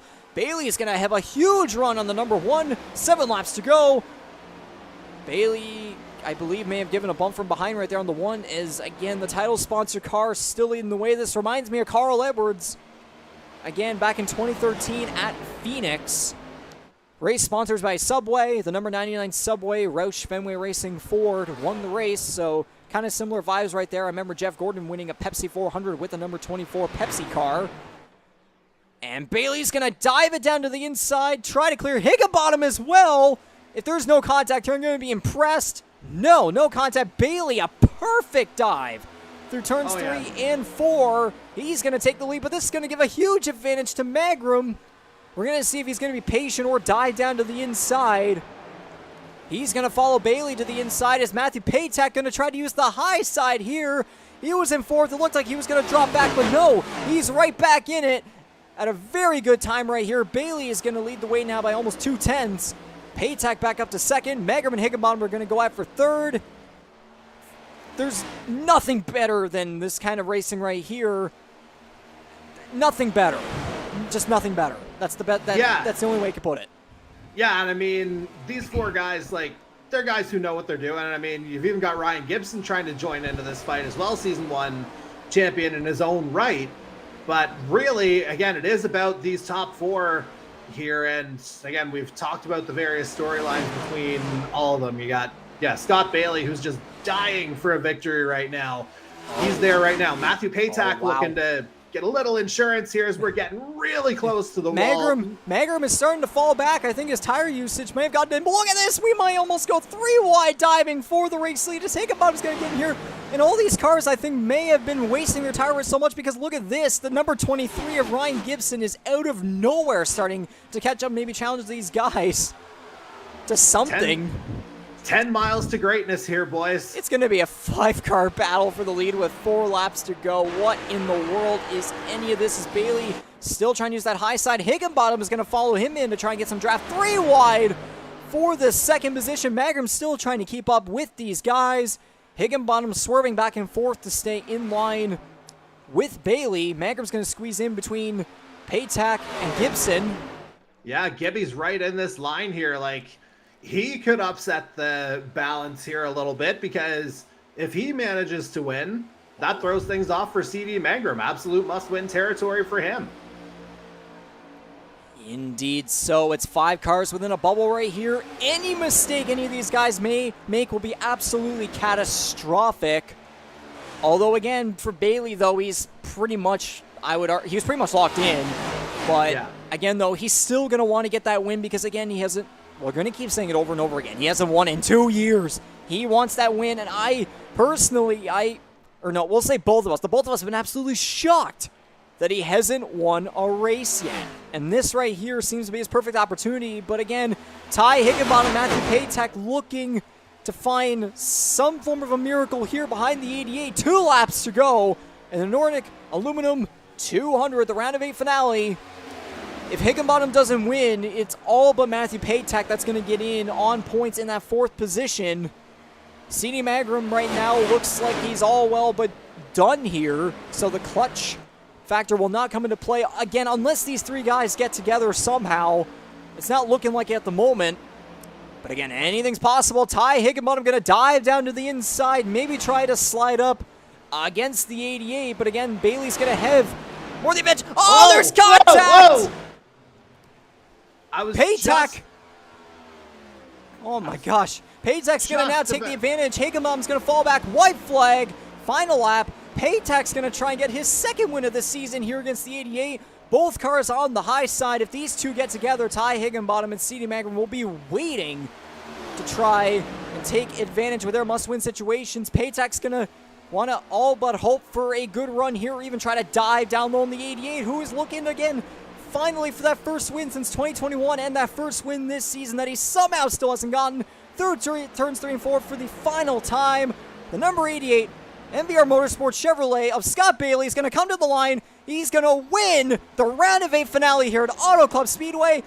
Finally, he's going to get that long-awaited win. And I bet a lot of other drivers are going to be really happy for him. Paytack 2nd, Magrum 3rd, Gibson 4th, Higginbottom drops all the way back to 5th. And I think unofficially, there goes the fireworks.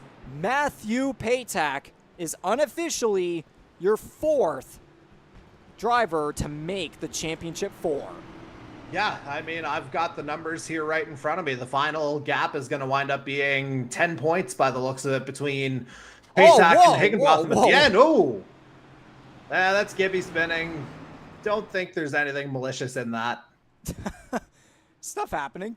But yeah, Rebecca, Michael in the chat. I mean, unofficially, but there you have it. Matthew Paytack is going to join Jared Ireland, Corbin MacAulay, and Scott Bailey to decide who will become a new Earl Ross Cup champion next Tuesday night at Homestead-Miami Speedway. Ireland giving some pushes there to the 88 as a friendly gesture. They're both going to be fighting for a championship next week. So we'll see Bailey get all the freedom in the world. Ireland's going to start spinning because he knows he's in the Final 4. There goes the 88. He's going to go and have his celebration. Matthew Paytack just waiting right there for the photo. Magrum and Gibson are up there as well. I'm wondering if that might be a case of gestures or something like that. But man, Jordy, we got an absolutely thrilling finish to the 2nd and last race of the season here. And again, it's just, this is going to build all the momentum in the world for what should be an incredible, a historical, memorable, and phenomenal ending to our first season on iRacing. Yeah, and it is quite an impressive group of drivers, it has to be said, who are going to find themselves in the championship for next week at Homestead-Miami, with, again, Scott Bailey finally breaking his goose egg here tonight. But it has to be said, like right up until probably turn 4, right before the white flag, that I think spelled the end of the championship defense attempt from Ty Higginbotham. It was super valiant from the number 97. He was right in there until the very end. Obviously, the stages didn't quite work out for him here tonight. If they had, I think we're probably telling a little bit of a different story here. But ultimately, the guys got the job done when it mattered the most. And, for all of Scott Bailey's missed opportunities, I think we're looking at a guy who's managed to win at the right time. Not that it was necessarily in doubt, like we've been saying, but ultimately, again, going into the season finale on a high with a chance to win a championship, I don't think it gets any better than that. Absolutely. So before we get to anything else, okay, yeah, and I was wondering what was happening with the 88 there. He clearly ran out of fuel. That was close. If that happened the last time we were at Auto Club, if you recall, with a certain winner. Oh, yeah. Huh. Oh, and ironically, Belmonte's a limit. Oh, jeez. Huh. Oh, God. Okay, we're going to move on from that. Let's just get to the unofficial results here. Yeah. There you have it. The number 88 of Scott Bailey finally gets a win. It's been over 2 years since he got his last one at the Charlotte Roval it was June 2021, right? Yeah, it was in 2021. I can't remember the month. Let me look it up for you. I'm pretty sure it was June. I'm pretty sure. But anyways. Yep, it is. Yes. After not running last year, he makes an incredible return, and it took so long for him to win. But finally, I said in the pre-race show, Bailey is now going to have all the momentum in the world from winning this race, heading into the Final Four race where he's going to try to battle Corbin MacAulay again, a guy like him, plus 2 other incredibly talented drivers for the Earl Ross Cup. And, man, no better way to get it done. But again, though, now all he has to do, and we're going to definitely get in the post-race winner interview here, hopefully. What matters now for him is that he needs to go and win at Homestead-Miami. He finished 6th there in the first race this season. Not really much of a presence up front, but knowing that, guys like, he's been with MacAulay in Ireland all season long and in the playoffs as well. They've been all together, man. We're hoping to get an absolutely thrilling finish next Tuesday night. But anyways, with the rest of the results, Matthew Patak finishes 2nd. So unofficially, he is the only driver, besides MacAulay mathematically making his way in before the race. Besides him, Patak, I guess, quote-unquote, really the only driver to make it in on points, or we'll call him second, whatever it is. He makes it in by just a couple points over Ty Higginbotham, and I guess you could say Justin Belmonte as well. Maybe. C.D. Mangrum rounds out the podium. Unfortunately, Mangrum in his must-win situation falls just short in what was an incredible performance by him, but man, just falls short, but still made his titles. I'm sure he made his title sponsor very proud, bringing the car home clean in the 3rd position. Ryan Gibson with a really good run, finishing in the 4th position, the 2020 champion. How about that? Defending series champion Ty Higginbotham will unfortunately not be able to defend his title from last year. Again, the winner of the final NASCAR Heat 5 championship in the history of the Canadian Motorsports Network NASCAR Series. He'll not be able to defend it anymore. Unfortunate for him. Hopefully, he'll be able to go to Homestead-Miami and end his season on a high note. Hunter Young you look at the rest of this grid right here, especially with all the incidents that we had earlier and with the absence of Justin Belmonte. Hunter Young 6th, Mike Marini 7th, Daniel Cudmore 8th, Jason Butler 9th, and Michael Wolfer qualified 2nd, and he still comes home with a top 10 finish. It can't get any better than that for some of those guys there on the second half of the top 10 right there. And we'll get to the second half of the results here, where some guys, had some stuff left to be desired. Thankfully, 2 of those guys were already locked into the playoffs, or sorry, the Final Four part of the playoffs. We'll put it that way. Before this race. So thankfully, they're in, they're all good. Monkey off the shoulders. And then there's, of course, a guy like Dylan Baum, too, who needed to win. He had speed today, but just wasn't able to get the job done, especially in that wreck. So, Jordy, give us your final overall thoughts with all these unofficial results here. I was going to say it's weird. There's some names here that I don't usually get to announce because they're in the top half. So it's a little weird to talk about this. Corbin MacAulay being the last guy on the lead lap here, it has to be said. Then you get not even a guy 1 lap down, 2 laps down in Dylan Baum as he sees his Earl Ross Cup pursuit come to an end for the 2023 season. Then Darcy Ford, Andy Hurdle, both finishing 3 laps down, 13th and 14th respectively. Again, Jared Ireland, nothing to worry about. This week ultimately finishes 9 laps down and 15th. Then you got Tom Janikowski in 16th. Kyle Knoll after that heavy hit that we saw in stage 3. Obviously a retirement off of that. And Jose Mercado retiring at the halfway point of tonight's race to wrap up our field of 18.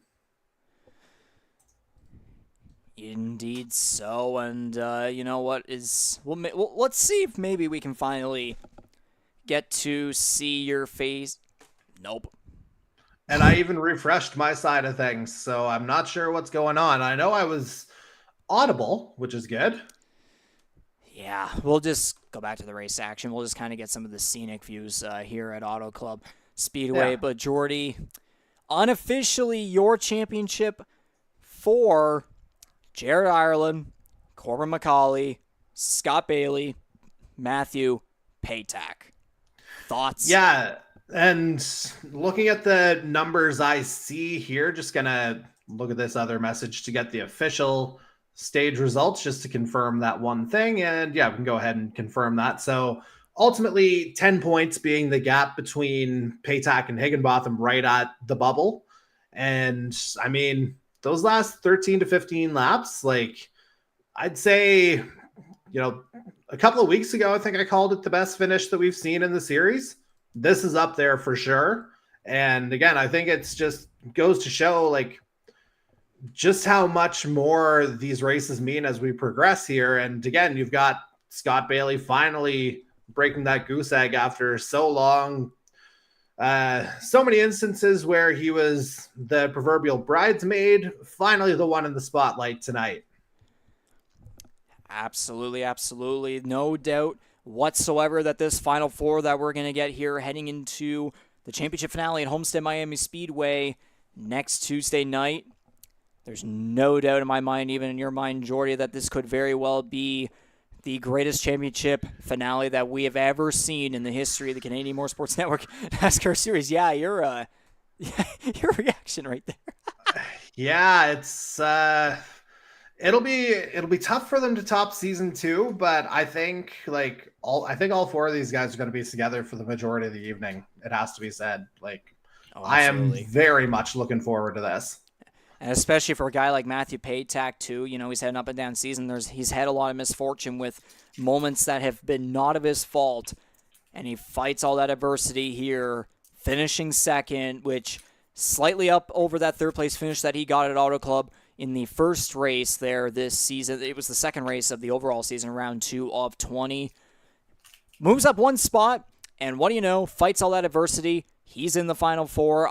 You know what, if anyone out of the Final Four that we can call an underdog, we know Paytak has, you know, gotten a lot of good finishes this season, especially in this transition to iRacing, but when you combine NASCAR Heat 5 plus iRacing, combine his overall career stats, he is definitely a sleeper, definitely an underdog, especially against guys like, you know, you got Corbin MacAulay. He's been here since the very beginning. He's had no luck when it comes to the championship. He fell just short in the final race in Season 1 to Ryan Gibson at Phoenix. Season 2, of course, Darcy Ford got the title, but he was already eliminated back in the round of 12, was it? 12. Yeah, round of 12. And I mean, again, MacAulay has absolutely dominated this season. Lots of poles, lots of wins, the most out of any driver this season. Remember, he dominated Homestead-Miami in the first race there this season. So, again, though, that domination could come back, but there's going to be a lot of momentum, especially for Scott Bailey, who have finally got that long-awaited win.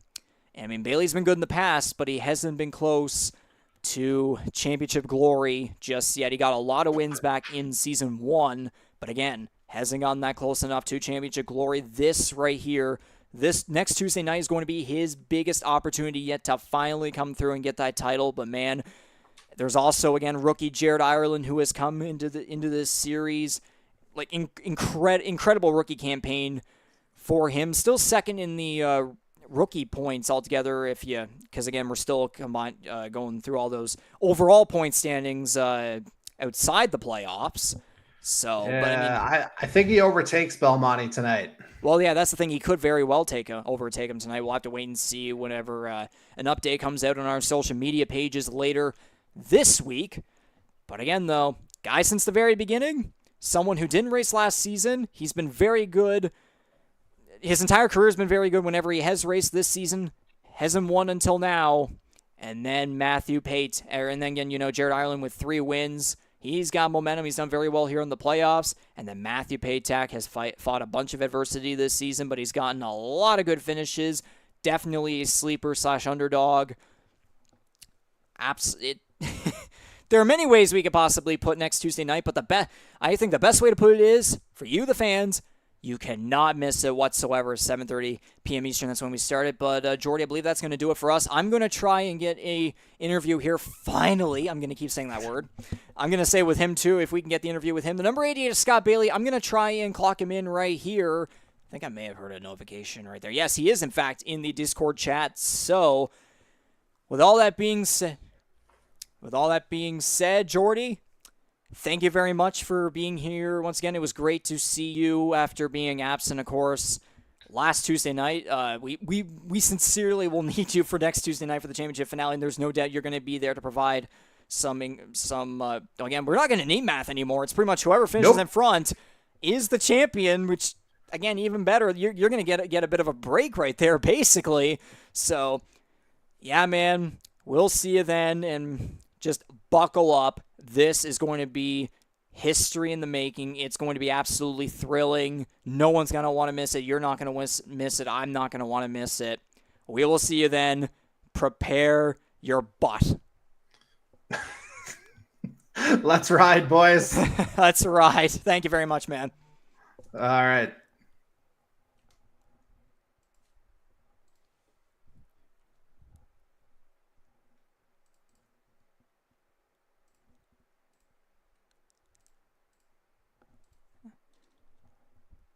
All right, I'm still unmuted here. I want to see if maybe I can get a reaction here out of the number 88. Scott, you there?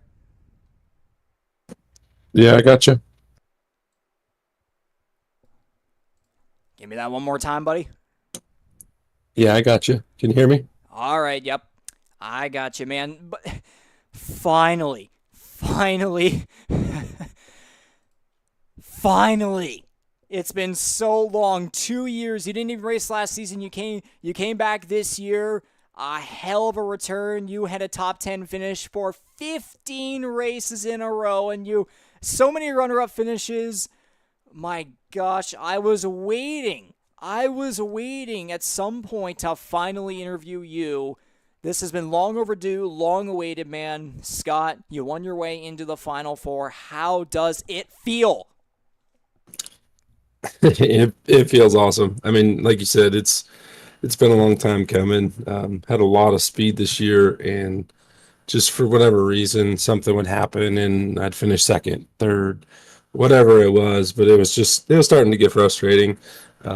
Just thinking like, man, am I ever going to win one this year? So it feels really good to do it now, win my way into the Final Four, get some good momentum going. So look forward to Miami. Absolutely, man. Let's take us through your overall performance here tonight from your perspective, especially too there at the end. You had a bunch of guys right there, especially C.D. Mangrum and Ty Higginbottom, who were in must-win situations, and you were able to fend them off, and unfortunately, they're not going to be making it through. But, man, besides that, what a hell of a battle you especially put on there with Matthew Patak there as well. Ryan Gibson was getting up in the mix, too. Tell us about your race overall and how you were feeling, what was going through your mind, basically what your heart rate was like in those final 20 laps or so of this race. Yeah, once that last caution came out, I knew it was going to be a tricky ending because we were about 2 laps shy on fuel. So we had to race because it's the end of the race, but you still had to save.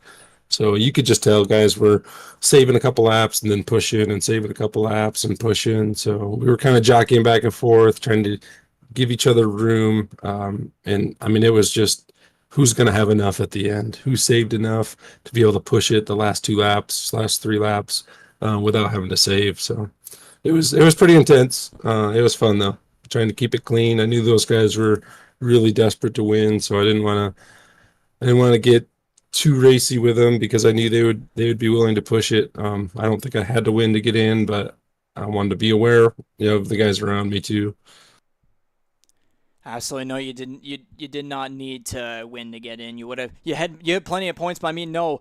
Again, though, it's been a while since you've won. You definitely deserve that, and you needed that to have all the momentum in the world to head into the championship finale at Homestead-Miami Speedway next Tuesday night. Which, speaking of that, man, you have, overall back in your NASCAR Heat, in the NASCAR Heat 5 era, you had plenty of wins, plenty of fantastic performances. I mean, in season 1, you had a bunch, of course, but you haven't been perfectly close to championship glory yet. But next Tuesday night is going to be your biggest opportunity yet, especially here for this first season on iRacing, where you have been absolutely spectacular in the transition over to it. Unofficially, you, Jared Ireland, Corbin MacAulay, and Matthew Patak, when you hear those names that you're going to have to be fighting against to earn that coveted Earl Ross Cup next Tuesday night, what is it going to take for you to come out on top and possibly try to go for 2 wins in a row, especially from this momentum up against those 3 guys who have also had incredible seasons themselves? Man, it's going to be a hell of a battle. What's it going to take? Honestly, number one, no mistakes. I mean, you can't, in a championship race, you can't make a mistake. Mistake on pit road, you're done, because all the other guys are going to be performing at the top level. So I expect people to put in a bunch of practice laps this week. Everybody's going to be quick. I wouldn't be surprised if we finish top 4. So you're going to have to keep it clean because heads are going to get a little hot. It's a championship race on the line, so you got to keep it clean. Don't wreck yourself. Don't make mistakes, and just be there at the end. Absolutely, absolutely. And now knowing that this is the first interview I'm having with you this season, of course, this is your opportunity right now, finally here, speaking to the audience and the public here. Who would you like to thank for supporting you here in this opportunity to come back to the Canadian Motorsports Network NASCAR Series and, have this opportunity to race every single Tuesday night and put on a hell of a show and give these fans an incredible performance and this win here tonight and now the momentum heading into the Final Four? This is your opportunity. Who would you like to thank? Yeah, definitely. First off, my wife, she puts up with me putting in practice laps throughout the week and putting the kids to bed on Tuesday nights while I'm downstairs racing. So definitely want to thank her. I want to thank you guys for putting on such a good show, and then my teammates. I mean, I got Ryan Gibson, Matt Patak, and Jared, along with Michael Wolford. We all have a really good relationship, and we get on and practice together, and we make each other better. So that's why we've all gotten progressively better throughout this season. But overall, yeah, I'm ready for Miami. Awesome to hear, awesome to hear. So everyone, that officially does it here for this post-race winner interview for the 2023 Nordic Aluminum 200 at Auto Club Speedway, the round of 8 finale. It goes to, finally, I'm going to keep saying that word, man. Finally, the number 88 of Scott Bailey in his return to the Canadian Motorsports Network NASCAR Series on iRacing here in Season 4. Didn't race last year. He returned this year. Finally, after 18 races, in the 19th one, he gets the job done, and he's into the Final Four unofficially against Corbin MacAulay, Jared Ireland, and Matthew Patak. It's going to be a hell of a battle that we're going to see. Historical. Quite possibly the best that we've ever seen here in the network's history, the series' history. Scott Bailey, once again, congratulations on the win. Celebrate it well and safe. And, man, we will see you next Tuesday night going for that coveted Earl Ross Cup. Congratulations and best of luck. Yeah, thanks, Regan. Appreciate it.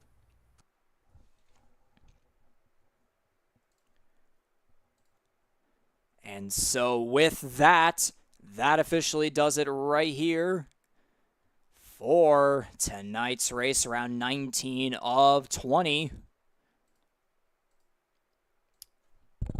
Am I not talking loud enough in there? If I'm not talking loud enough in there, I'm sorry. For some reason, this is acting weird on me. But anyways, get the driver info tab off. Yes, that does it right here for tonight's live production of the Canadian Motorsports Network NASCAR Series here on iRacing Season 4, the 2023 Earl Ross Cup playoffs, the round of 8 finale. Again, going to the 88 of Scott Bailey. He wins his way into the Championship 4.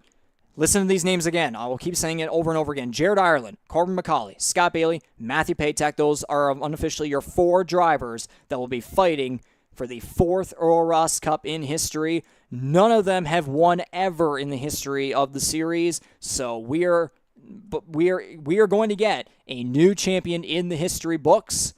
Who's it going to be? The guy that has been here since the very beginning, guy who didn't race last year, but he has a great history on the NASCAR E5 era and has had a spectacular season this year, finally getting a win tonight? Or is it going to be rookie Jared Ireland with 3 wins this season and a lot of momentum here in these playoffs? Or the sleeper, Matthew Patek, only 1 win this season, but he has gotten plenty of good finishes. Finished second here tonight. Lots of momentum heading into the Final Four. You're not going to want to miss it next Tuesday night on September, I believe it's the 12th. Yes, next Tuesday night, September 12th. It is the season finale at Homestead-Miami Speedway. Let's very quickly, we have a title sponsor for that one, so we might as well shout them out right here. It is the GSG Vinyl 3D Season Finale 200 at Homestead-Miami Speedway, September 12th, round 20 of 20, the finale. 7:30 p.m. Eastern. We will be live next Tuesday night. You're not going to want to miss it. History in the making. 4 drivers going for a coveted title. Once again, everyone, thank you very much for listening and watching to this live production, and we will see you on September 12th to decide a new champion for the Canadian Motorsports Network NASCAR Series. Take care, everyone. Have a good one. And